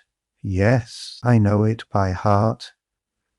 Bring soup and give us some tea. Very well. Raskolnikov looked at all this with profound astonishment and a dull, unreasoning terror. He made up his mind to keep quiet and see what would happen. I believe I am not wandering. I believe it's reality, he thought. In a couple of minutes, Nastasia returned with the soup and announced that the tea would be ready directly. With the soup she brought 2 spoons, 2 plates, salt, pepper, mustard for the beef, and so on. The table was set as it had not been for a long time. The cloth was clean. It would not be amiss, Nastasia, if Praskovya Pavlovna were to send us up a couple of bottles of beer. We could empty them. Well, you are a cool hand, muttered Nastasia, and she departed to carry out his orders. Raskolnikov still gazed wildly, with strained attention. Meanwhile, Razumihin sat down on the sofa beside him, as clumsily as a bear, put his left arm round Raskolnikov's head, although he was able to sit up, and with his right hand gave him a spoonful of soup, blowing on it that it might not burn him. But the soup was only just warm. Raskolnikov swallowed 1 spoonful greedily, then a second, then a third. But after giving him a few more spoonfuls of soup, Razumihin suddenly stopped and said that he must ask Zosimov whether he ought to have more. Nastasia came in with 2 bottles of beer. And will you have tea? Yes. Cut along, Nastasia, and bring some tea. For tea we may venture on without the faculty, but here is the beer. He moved back to his chair, pulled the soup and meat in front of him, and began eating as though he had not touched food for 3 days. I must tell you, Rodya, I dine like this here every day now, he mumbled with his mouth full of beef. And it's all Pashenka. Your dear little landlady who sees to that. She loves to do anything for me. I don't ask for it. But of course I don't object. And here's Nastasia with the tea. She's a quick girl. Nastasia, my dear, won't you have some beer? Get along with your nonsense.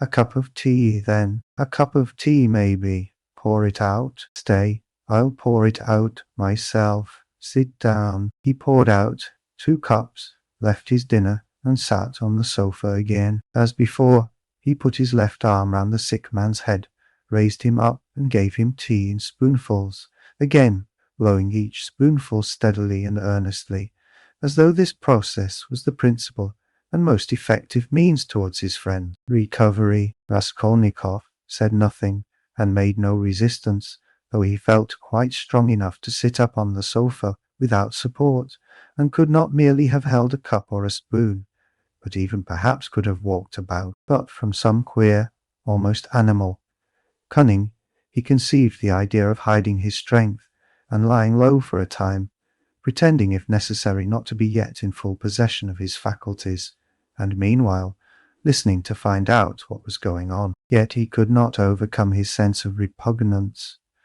After sipping a dozen spoonfuls of tea, he suddenly released his head, pushed the spoon away capriciously, and sank back on the pillow. There were actually real pillows under his head, now down pillows in clean cases. He observed that too, and took note of it. Pashenka must give us some raspberry jam today to make him some raspberry tea, said Razumihina, going back to his chair and attacking his soup and beer again. And where is she to get raspberries for you? Asked Nastasia, balancing a saucer on her 5 outspread fingers and sipping tea through a lump of sugar. Shall you get it at the shop, my dear? You see, Rodia, all sorts of things have been happening while you have been laid up. When you decamped in that rascally way, without leaving your address, I felt so angry that I resolved to find you out and punish you. I set to work that very day. How I ran about making inquiries for you. This lodging of yours I had forgotten, though I never remembered it indeed, because I did not know it. And as for your old lodgings, I could only remember it was at the 5 Corners, Harlamov's house. I kept trying to find at Harlamov's house, and afterwards it turned out that it was not Harlamov's, but Book's. So I lost my temper, and I went on the chance to the address bureau next day, and only fancy, in 2 minutes they looked you up. Your name is down there. My name? I should think so. And yet a General Kobolev they could not find while I was there. Well, it's a long story, but as soon as I did land on this place, I soon got to know all your affairs. All, brother. I know everything. Nastasia here will tell you. I made the acquaintance of Nikodim Fomitch and Ilya Petrovitch, and the house porter and Mr. Zamatov, Alexander Grigorievitch, the head clerk in the police office, and, last but not least, of Pashenka. Nastasia here knows. He's got round her, Nastasia murmured, smiling slyly. Why don't you put the sugar in your tea, Nastasia Nikiforovna? You are a one, Nastasia cried suddenly, going off into a giggle. I am not Nikiforovna, but Petrovna, she added suddenly, recovering from her mirth. I'll make a note of it. Well, brother, to make a long story short, I was going in for a regular explosion here, to uproot all malignant influences in the locality. But Pashenka won the day. I had not expected, brother. Prepossessing. Eh, what do you think? Raskolnikov did not speak, but he still kept his eyes fixed upon him, full of alarm, and all that could be wished indeed, in every respect. Razumihin went on, not at all embarrassed by his silence. Ah, the sly dog! Nastasia shrieked again. This conversation afforded her unspeakable delight. It's a pity, brother, that you did not set to work in the right way at first. You ought to have approached her differently. She is, so to speak, a most unaccountable character, but we will talk about her character later. How could you let things come to such a pass that she gave up sending you your dinner, and that, oh, you must have been mad to sign an OU and that promise of marriage when her daughter, Natalia Yegorovna, was alive.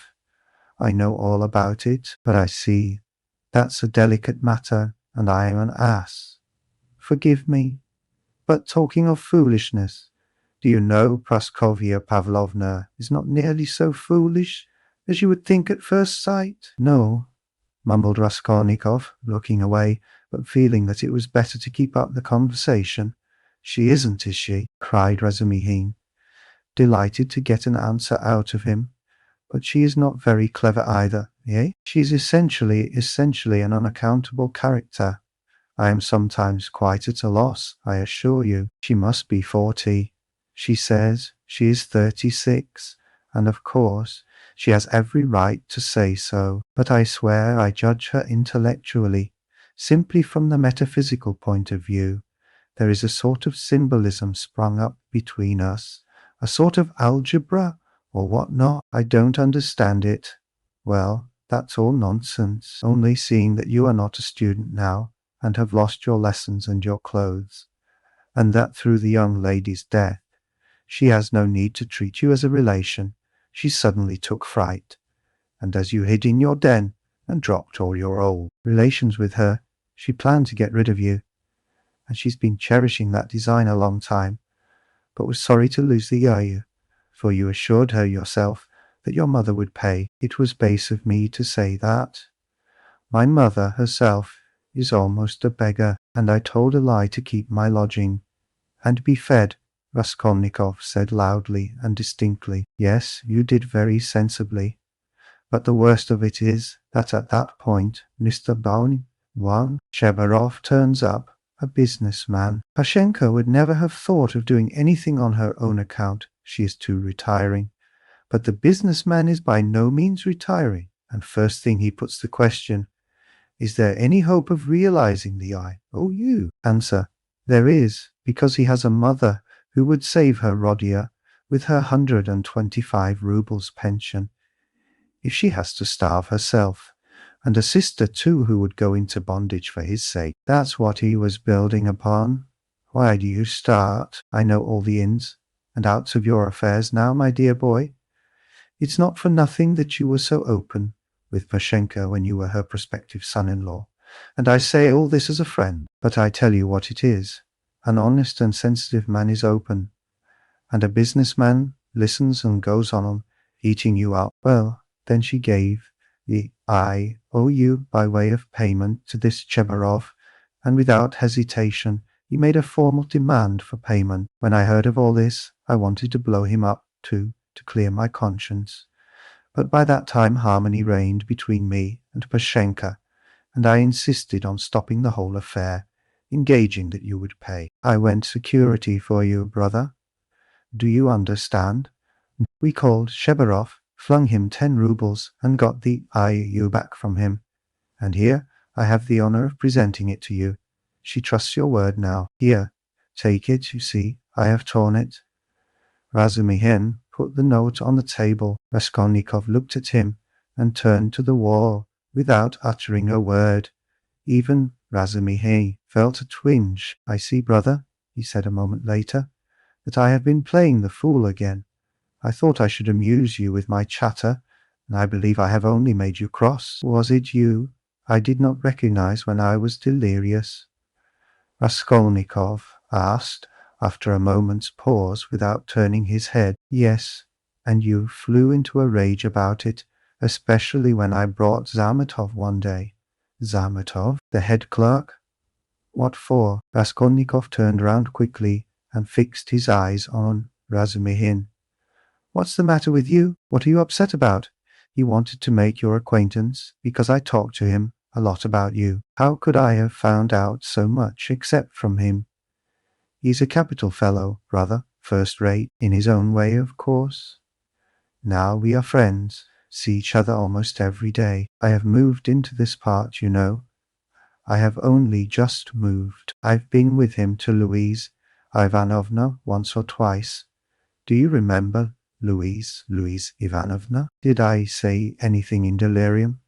I should think so. You were beside yourself. What did I rave about? What next? What did you rave about? What people do rave about? Well, brother, now I must not lose time. To work. He got up from the table and took up his cap. What did I rave about? How he keeps on. Are you afraid of having let out some secret? Don't worry yourself. You said nothing about a countess, but you said a lot about a bulldog, and about earrings and chains, and about Krestovsky Island, and some porter, and Nicodim Fomitch, and Ilya Petrovitch, the assistant superintendent. And another thing that was of special interest to you was your own sock. You whined, "Give me my sock."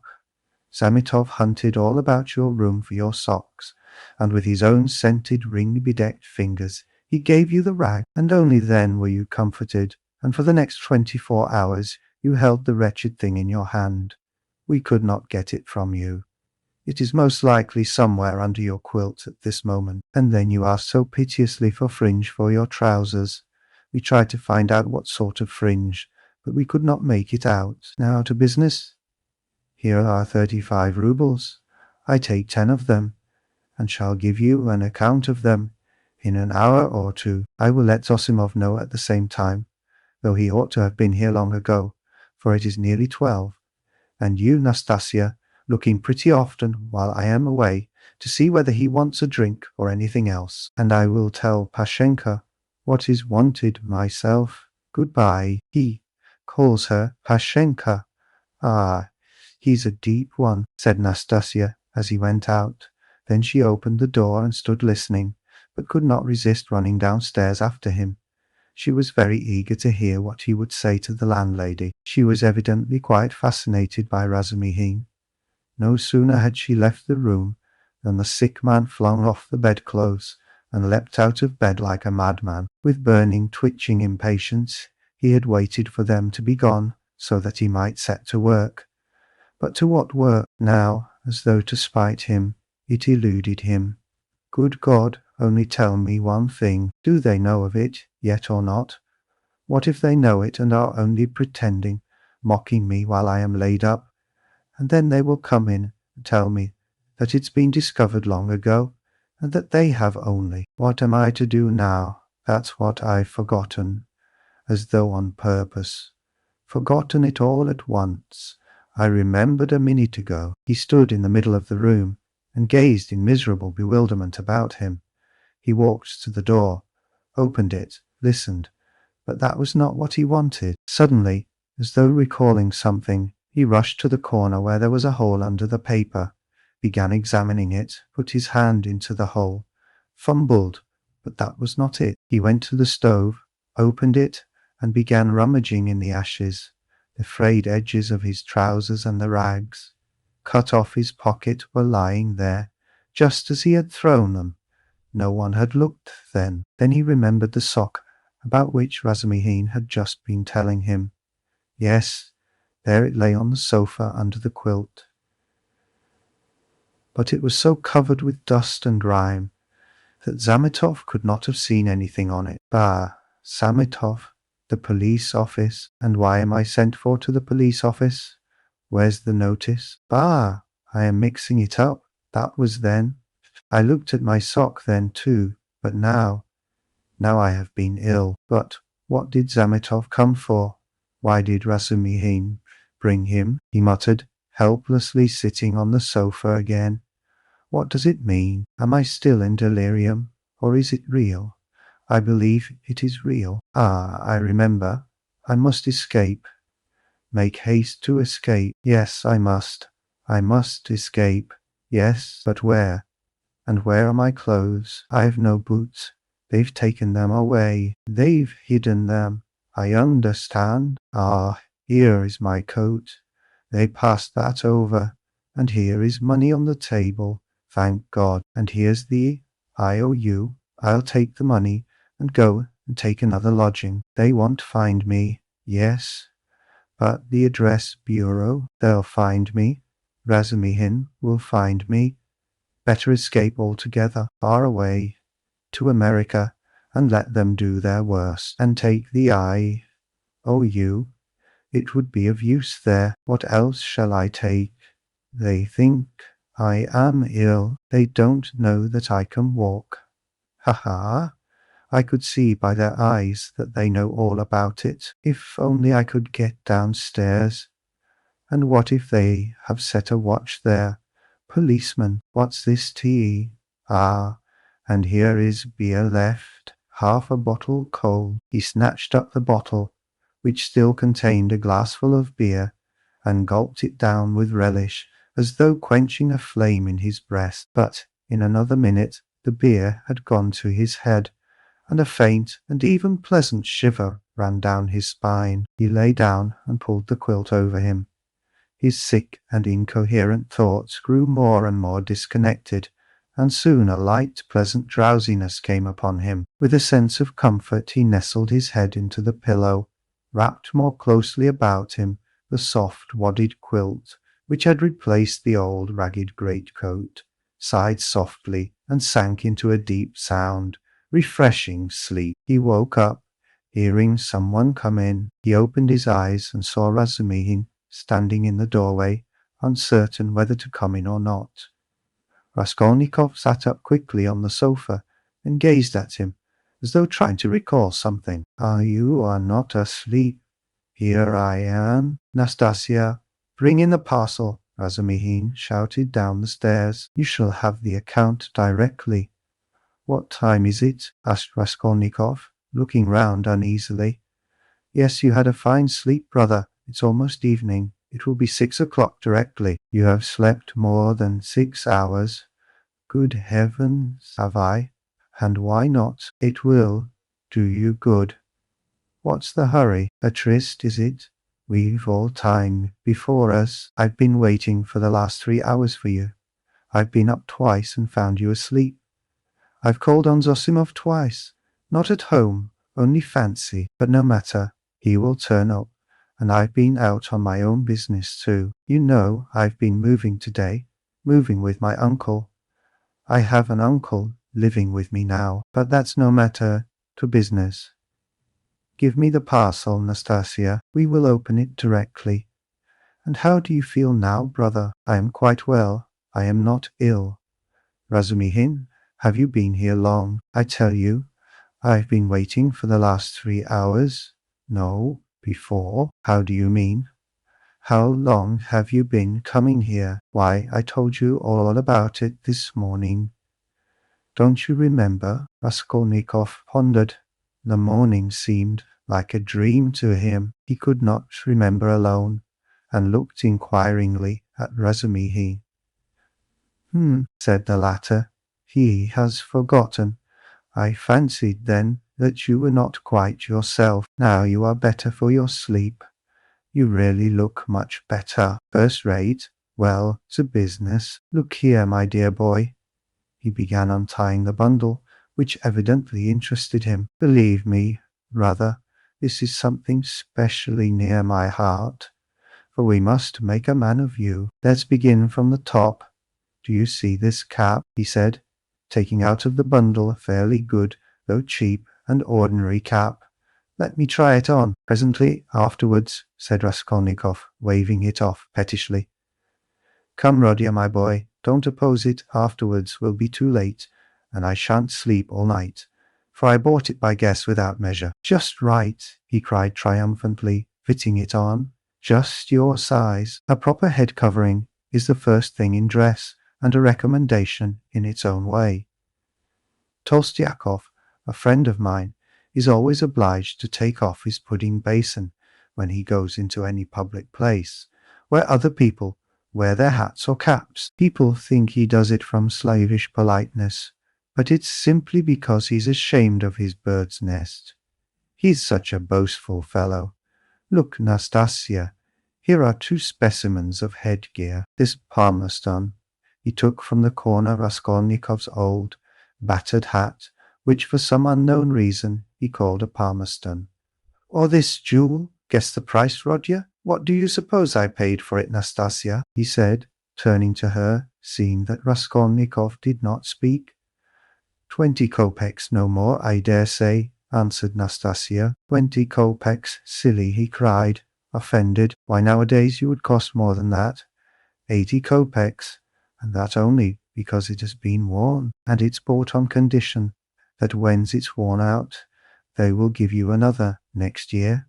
Yes, on my word. Well, now let us pass to the United States of America, as they called them at school. I assure you I am proud of these breeches." And he exhibited to Raskolnikov a pair of light summer trousers of grey woolen material, no holes, no spots, and quite respectable, although a little worn, and a waistcoat to match, quite in the fashion. And its being worn, really, is an improvement. It's softer, smoother. You see, Rodya, to my thinking, the great thing for getting on in the world is always to keep to the seasons. If you don't insist on having asparagus in January, you keep your money in your purse. And it's the same with this purchase. It's summer now, so I've been buying summer things. Warmer materials will be wanted for autumn, so you will have to throw these away in any case, especially as they will be done for by then, from their own lack of coherence, if not your higher standard of luxury. Come, price them. What do you say? 2 rubles 25 kopecks, and remember the condition. If you wear these out, you will have another suit for nothing. They only do business on that system at Fedyev's. If you've bought a thing once, you are satisfied for life, for you will never go there again of your own free will. Now for the boot. What do you say? You see that they are a bit worn, but they'll last a couple of months, for it's foreign work and foreign leather. The secretary of the English embassy sold them last week, yet had only worn them 6 days. But he was very short of cash. Price, 1.5 rubles. A bargain. But perhaps they won't fit, observed Nastasia. Not fit. Just look. And he pulled out of his pocket Raskolnikov's old, broken boot, stiffly coated with dry mud. I did not go empty-handed. They took the size from this monster. We all did our best, and as to your linen, your landlady has seen to that. Here, to begin with, are 3 shirts, hempen, but with a fashionable front. Well now then, 80 kopecks the cap, 2 rubles 25 kopecks the suit. Together 3 rubles 5 kopecks, 1.5 rubles for the boots. For you see, they are very good, and that makes 4 rubles 55 kopecks, 5 rubles for the underclothes. They were bought in the lot, which makes exactly 9 rubles 55 kopecks, 45 kopecks change in coppers. Will you take it?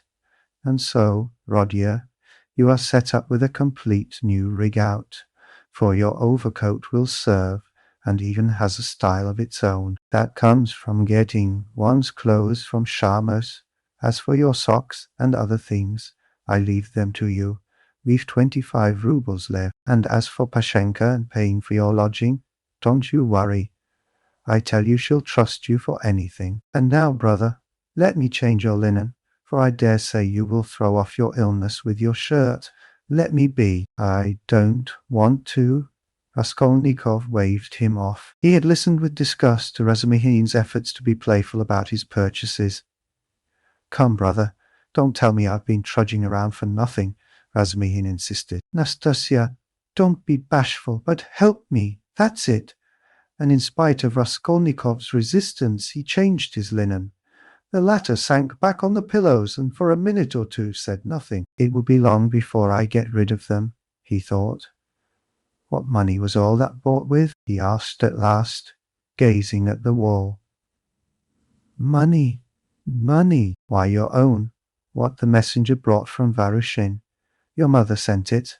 Have you forgotten that too? I remember now, said Raskolnikov after a long sullen silence. Razumihin looked at him, frowning and uneasy. The door opened, and a tall, stout man, whose appearance seemed familiar to Raskolnikov, came in. Chapter 4. Zosimov was a tall, fat man, with a puffy, colourless, clean-shaven face and straight flaxen hair. He wore spectacles, and a big gold ring on his fat finger. He was 27. He had on a light grey, fashionable loose coat, light summer trousers, and everything about him loose, fashionable, and spick and span. His linen was irreproachable. His watch chain was massive. In manner he was slow, and, as it were, nonchalant, and at the same time studiously free and easy. He made efforts to conceal his self-importance, but it was apparent at every instant. All his acquaintances found him tedious, but said he was clever at his work. "I've been to you twice today, brother. You see, he's come to himself," cried Razumihin. I see. And how do we feel now, eh?" said Zosimov to Raskolnikov, watching him carefully, and, sitting down at the foot of the sofa, he settled himself as comfortably as he could. "He is still depressed," Razumihin went on. "We've just changed his linen, and he almost cried. That's very natural. You might have put it off if he did not wish it. His pulse is first rate. Is your head still aching, eh?" "I am well. I am perfectly well," Raskolnikov declared positively and irritably. He raised himself on the sofa and looked at them with glittering eyes, but sank back onto the pillow at once and turned to the wall. Zosimov watched him intently. "Very good. Going on all right," he said lazily. "Has he eaten anything?" They told him, and asked what he might have. "He may have anything. Soup, tea, mushrooms and cucumbers, of course. You must not give him. He'd better not have meat either. But no need to tell you that." Razumihin and he looked at each other. "No more medicine or anything. I'll look at him again tomorrow. Perhaps today even. But never mind. Tomorrow evening I shall take him for a walk," said Razumihin. "We are going to the Yusupov garden and then to the Palais de Cristal. I would not disturb him tomorrow at all, but I don't know. A little maybe, but we'll see. Ah, what a nuisance. I've got a house-warming party tonight. It's only a step from here. Couldn't he come? He could lie on the sofa." "You are coming?" Razumihin said to Zosimov. "Don't forget, you promised. All right, only rather later." "What are you going to do?" "Oh, nothing. Tea, vodka, herrings. There will be a pie. Just our friends." "And who?" "All neighbors here. Almost all new friends, except my old uncle, and he is new too. He only arrived in Petersburg yesterday to see to some business of his. We meet once in 5 years. What is he? He's been stagnating all his life as a district postmaster. Gets a little pension. He is 65. Not worth talking about, but fond of him. Porfiri Petrovitch, the head of the investigation department here. But you know him. Is he a relation of yours too? A very distant one. But why are you scowling? Because you quarreled once. Won't you come then? I don't care a damn for him. So much the better. Well, there will be some students, a teacher, a government clerk, a musician, an officer, and Zametov. Do tell me, please, what you or he," Zosimov nodded at Raskolnikov, "can have in common with this Zametov. Oh, you particular gentleman. Principles. You are worked by principles, as it were, by springs. You won't venture to turn round on your own account. If a man is a nice fellow, that's the only principle I go upon. Zametov is a delightful person, though he does take bribes. Well, he does, and what of it? I don't care if he does take bribes," Razumihin cried with unnatural irritability. "I don't praise him for taking bribes. I only say he is a nice man in his own way. But if one looks at men in all ways, are there many good ones left? Why, I am sure I shouldn't be worth a baked onion myself. Perhaps with you thrown in. That's too little. I'd give 2 for you, and I wouldn't give more than 1 for you. No more of your jokes. Zametov is no more than a boy. I can pull his hair, and one must draw him, not repel him. You'll never improve a man by repelling him, especially a boy. One has to be twice as careful with a boy. Oh, you progressive dullards, you don't understand. You harm yourselves running another man down. But if you want to know, we really have something in common. I should like to know what. Why, it's all about a house painter. We are getting him out of a mess. Though indeed, there's nothing to fear now. The matter is absolutely self-evident. We only put on steam. A painter? Why, haven't I told you about it? I only told you the beginning then, about the murder of the old pawnbroker woman. Well, the painter is mixed up in it. Oh, I heard about that murder before, and was rather interested in it, partly for one reason. I read about it in the papers too. Lizaveta was murdered too, Nastasia blurted out, suddenly addressing Raskolnikov. She remained in the room all the time, standing by the door listening. Lizaveta, murmured Raskolnikov hardly audibly. Lizaveta, who sold old clothes. Didn't you know her? She used to come here. She mended a shirt for you too. Raskolnikov turned to the wall, where in the dirty yellow paper he picked out one clumsy white flower with brown lines on it, and began examining how many petals there were in it, how many scallops in the petals, and how many lines on them. He felt his arms and legs as lifeless as though they had been cut off. He did not attempt to move, but stared obstinately at the flower. But what about the painter? Zosimov interrupted Nastasia's chatter with marked displeasure. She sighed and was silent. Why, he was accused of the murder, Razumihin went on hotly. Was there evidence against him, then? Evidence, indeed. Evidence that was no evidence. And that's what we have to prove. It was just as they pitched on those fellows, Kok and Pestryakov, at first. Oh, how stupidly it's all done.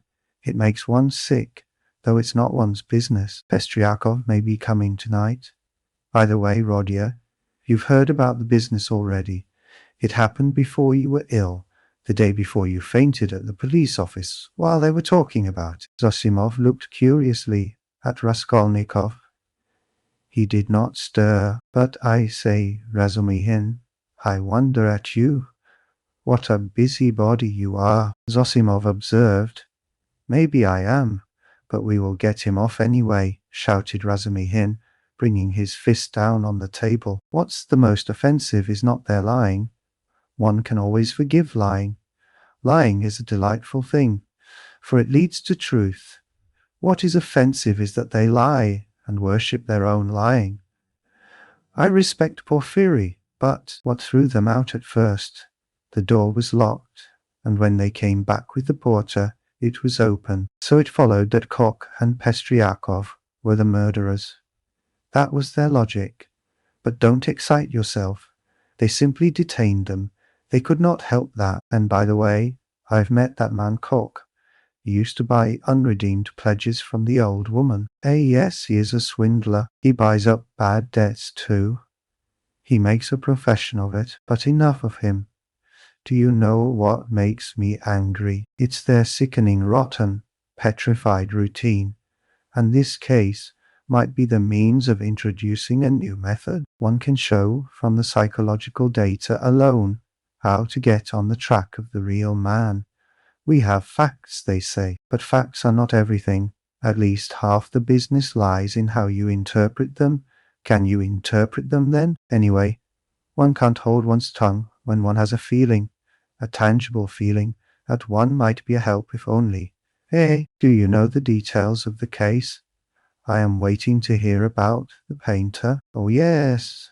Well, here's the story. Early on the third day after the murder, when they were still dandling Kok and Pestryakov, though they accounted for every step they took, and it was as plain as a pikestaff, an unexpected fact turned up. A peasant called Dushkin, who keeps a dram shop facing the house, brought to the police office a jeweller's case containing some gold earrings, and told a long rigmarole. The day before yesterday, just after 8 o'clock, mark the day and the hour, a journeyman house painter, Nikolai, who had been in to see me already that day, brought me this box of gold, earrings and stones, and asked me to give him 2 rubles for them. When I asked him where he got them, he said that he picked them up in the street. I did not ask him anything more. I am telling you Dushkin's story. I gave him a note, a ruble that is, for I thought if he did not pawn it with me, he would with another. It would all come to the same thing. He'd spend it on drink, so the thing had better be with me. The further you hide it, the quicker you will find it, and if anything turns up, if I hear any rumors, I'll take it to the police. Of course, that's all taradiddle. He lies like a horse. He was simply afraid. But no matter. To return to Dushkin's story, I've known this peasant, Nikolai Dementiev, from a child. He comes from the same province and district of Zaraysk. We are both Ryazan men, and though Nikolai is not a drunkard, he drinks, and I knew he had a job in that house, painting work with Dmitri, who comes from the same village too. As soon as he got the ruble, he changed it, had a couple of glasses, took his change and went out. But I did not see Dmitri with him then, and the next day I heard that someone had murdered Alyona Ivanovna and her sister Lizaveta Ivanovna with an axe. I knew them, and I felt suspicious about the earrings at once, for I knew the murdered woman lent money on pledges. I went to the house and began to make careful inquiries without saying a word to anyone. First of all, I asked, "Is Nikolai here?" Dmitri told me that Nikolai had gone off on the spree. He had come home at daybreak drunk, stayed in the house about 10 minutes, and went out again. Dmitri didn't see him again, and is finishing the job alone. And their job is on the same staircase as the murder, on the second floor. When I heard all that, I did not say a word to anyone.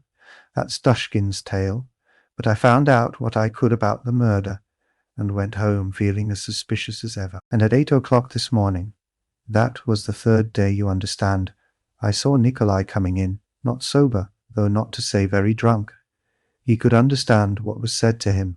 He sat down on the bench and did not speak. There was only one stranger in the bar, and a man I knew asleep on a bench, and our 2 boys. "Have you seen Dmitri?" said I. "No, I haven't," said he. "And you've not been here either?" "Not since the day before yesterday," said he. "And where did you sleep last night?" "In Pesky, with the Kolomensky men." "And where did you get those earrings?" I asked. "I found them in the street," and the way he said it was a bit queer. He did not look at me. "Did you hear what happened that very evening, at that very hour, on that same staircase?" said I.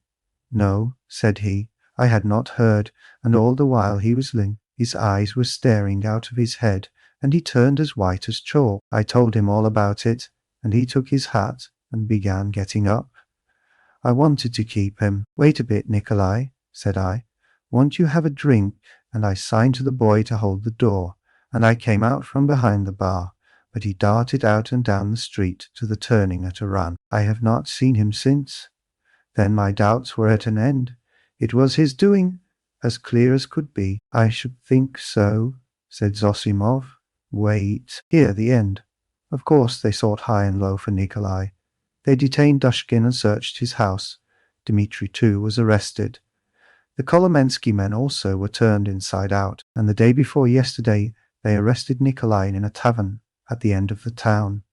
He had gone there, taken the silver cross off his neck, and asked for a dram for it. They gave it to him. A few minutes afterwards, the woman went to the cowshed, and through a crack in the wall she saw in the stable adjoining, he had made a noose of his sash from the beam, stood on a block of wood, and was trying to put his neck in the noose. The woman screeched her hardest. People ran in. "So that's what you were up to. Take me," he says, "to such and such a police officer. I'll confess everything." Well, they took him to that police station, that is here, with a suitable escort. So they asked him this and that, how old he is, 22 and so on. At the question, when you were working with Dmitri, didn't you see anyone on the staircase at such and such a time?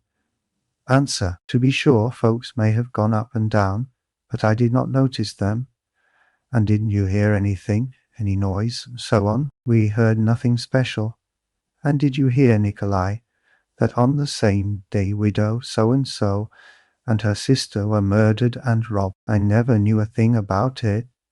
The first I heard of it was from Afanasy Pavlovitch, the day before yesterday. And where did you find the earrings?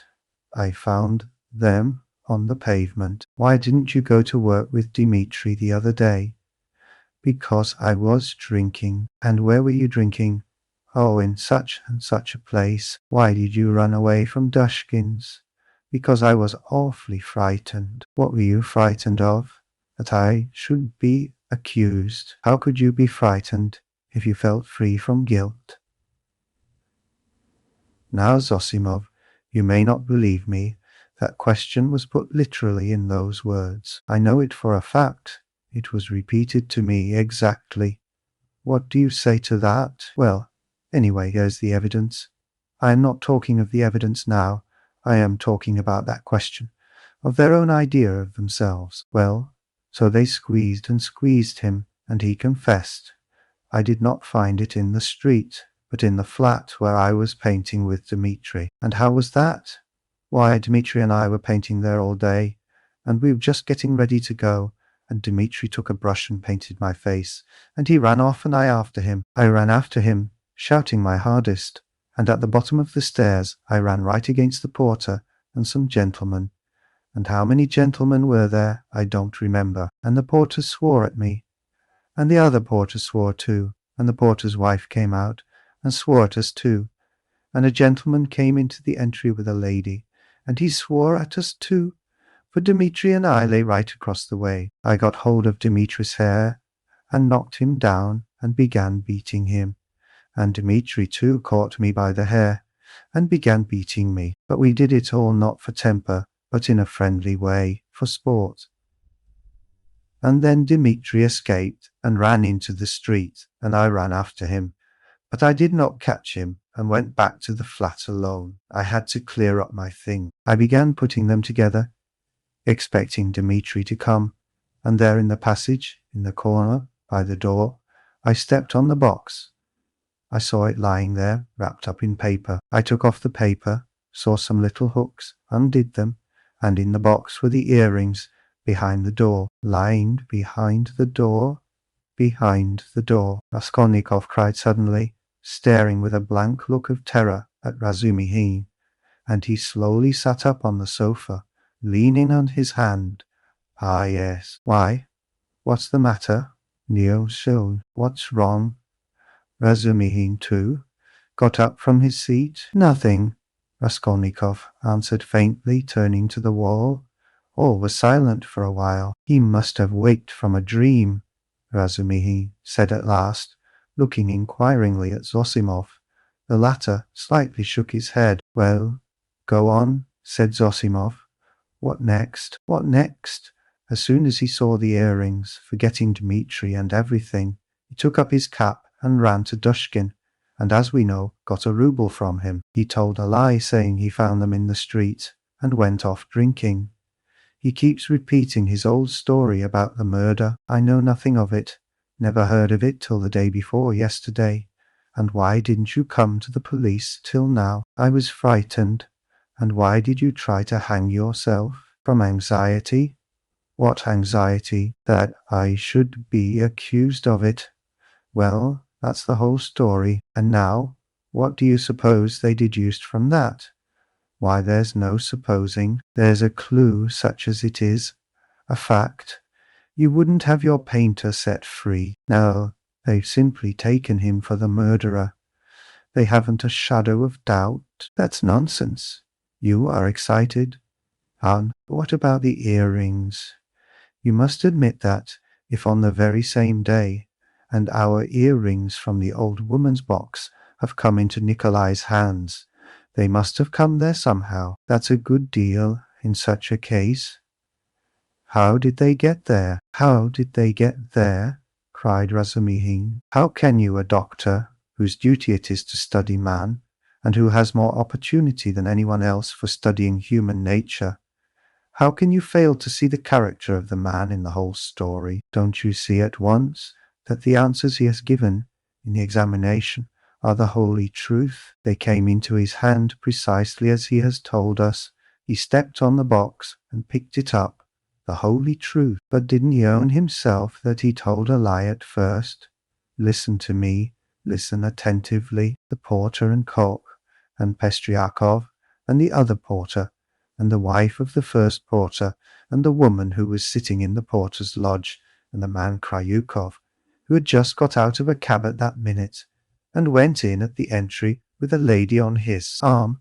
That is, 8 or 10 witnesses agree that Nikolai had Dmitri on the ground, was lying on him, beating him, while Dmitri hung on to his hair, beating him too.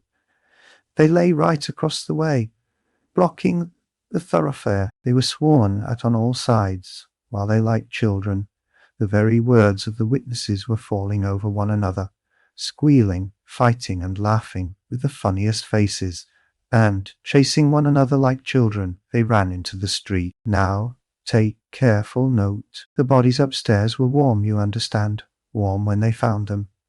If they, or Nikolai alone, had murdered them and broken open the boxes, or simply taken part in the robbery, allow me to ask you one question. Do their state of mind, their squeals and giggles and childish scuffling at the gate fit in with axes, bloodshed, fiendish cunning, robbery? They just killed them, not 5 or 10 minutes before, for the bodies were still warm, and at once, leaving the flat open, knowing that people would go there at once, flinging away their booty, they rolled about like children, laughing and attracting general attention. And there are a dozen witnesses to swear to that. Of course it is strange, it's impossible indeed, but... No, brother, no buts. And if the earrings being found in Nikolai's hands at the very day and hour of the murder constitutes an important piece of circumstantial evidence against him, although the explanation given by him accounts for it, and therefore it does not tell seriously against him, one must take into consideration the facts which prove him innocent, especially as they are facts that cannot be denied. And do you suppose, from the character of our legal system, that they will accept, or that they are in a position to accept, this fact, resting simply on a psychological impossibility, as irrefutable and conclusively breaking down the circumstantial evidence for the prosecution? No, they won't accept it. They certainly won't, because they found the jewel case, and the man tried to hang himself, which he could not have done if he hadn't felt guilty. That's the point. That's what excites me. You must understand. Oh, I see you are excited. Wait a bit. I forgot to ask you. What proof is there that the box came from the old woman? That's been proved, said Razumihin with apparent reluctance, frowning. Koch recognized the jewel case and gave the name of the owner, who proved conclusively that it was his. That's bad. Now another point. Did anyone see Nikolai at the time that Koch and Pestryakov were going upstairs at first? And is there no evidence about that? Nobody did see him, Razumihin answered with vexation. That's the worst of it. Even Koch and Pestryakov did not notice them on their way upstairs, though indeed their evidence could not have been worth much. They said they saw the flat was open, and that there must be work going on in it, but they took no special notice, and could not remember whether there actually were men at work in it. So the only evidence for defense is that they were beating one another and laughing. That constitutes a strong presumption. But how do you explain the facts yourself? How do I explain them? What is there to explain? It's clear. At any rate, the direction in which explanation is to be sought is clear, and the jewel case points to it. The real murderer dropped those earrings. The murderer was upstairs, locked in, when Koch and Pestryakov knocked at the door. Koch, like an ass, did not stay at the door, so the murderer popped out and ran down too, for he had no other way of escape. He hid from Koch, Pestryakov, and the porter in the flat when Nikolai and Dmitri had just run out of it. He stopped there while the porter and others were going upstairs, waited till they were out of hearing, and then went calmly downstairs at the very minute when Dmitri and Nikolai ran out into the street, and there was no one in the entry. Possibly he was seen, but not noticed. There are lots of people going in and out. He must have dropped the earrings out of his pocket when he stood behind the door, and did not notice he dropped them because he had other things to think of. The jewel case is a conclusive proof that he did stand there. That's how I explain it. Too clever. No, my boy, you're too clever. That beats everything. But why? Why? Why? Because everything fits too well. It's too melodramatic, Razumihin was exclaiming. But at that moment the door opened, and a personage came in, who was a stranger to all present. Chapter 5. This was a gentleman no longer young, of a stiff and portly appearance, and a cautious and sour countenance. He began by stopping short in the doorway, staring about him with offensive and undisguised astonishment, as though asking himself what sort of place he had come to. Mistrustfully, and with an affectation of being alarmed and almost affronted, he scanned Raskolnikov's low and narrow cabin. With the same amazement he stared at Raskolnikov, who lay undressed, dishevelled, unwashed, on his miserable dirty sofa, looking fixedly at him. Then, with the same deliberation, he scrutinized the uncouth, unkempt figure and unshaven face of Razumihin, who looked him boldly and inquiringly in the face without rising from his seat. A constrained silence lasted for a couple of minutes, and then, as might be expected, some scene-shifting took place. Reflecting,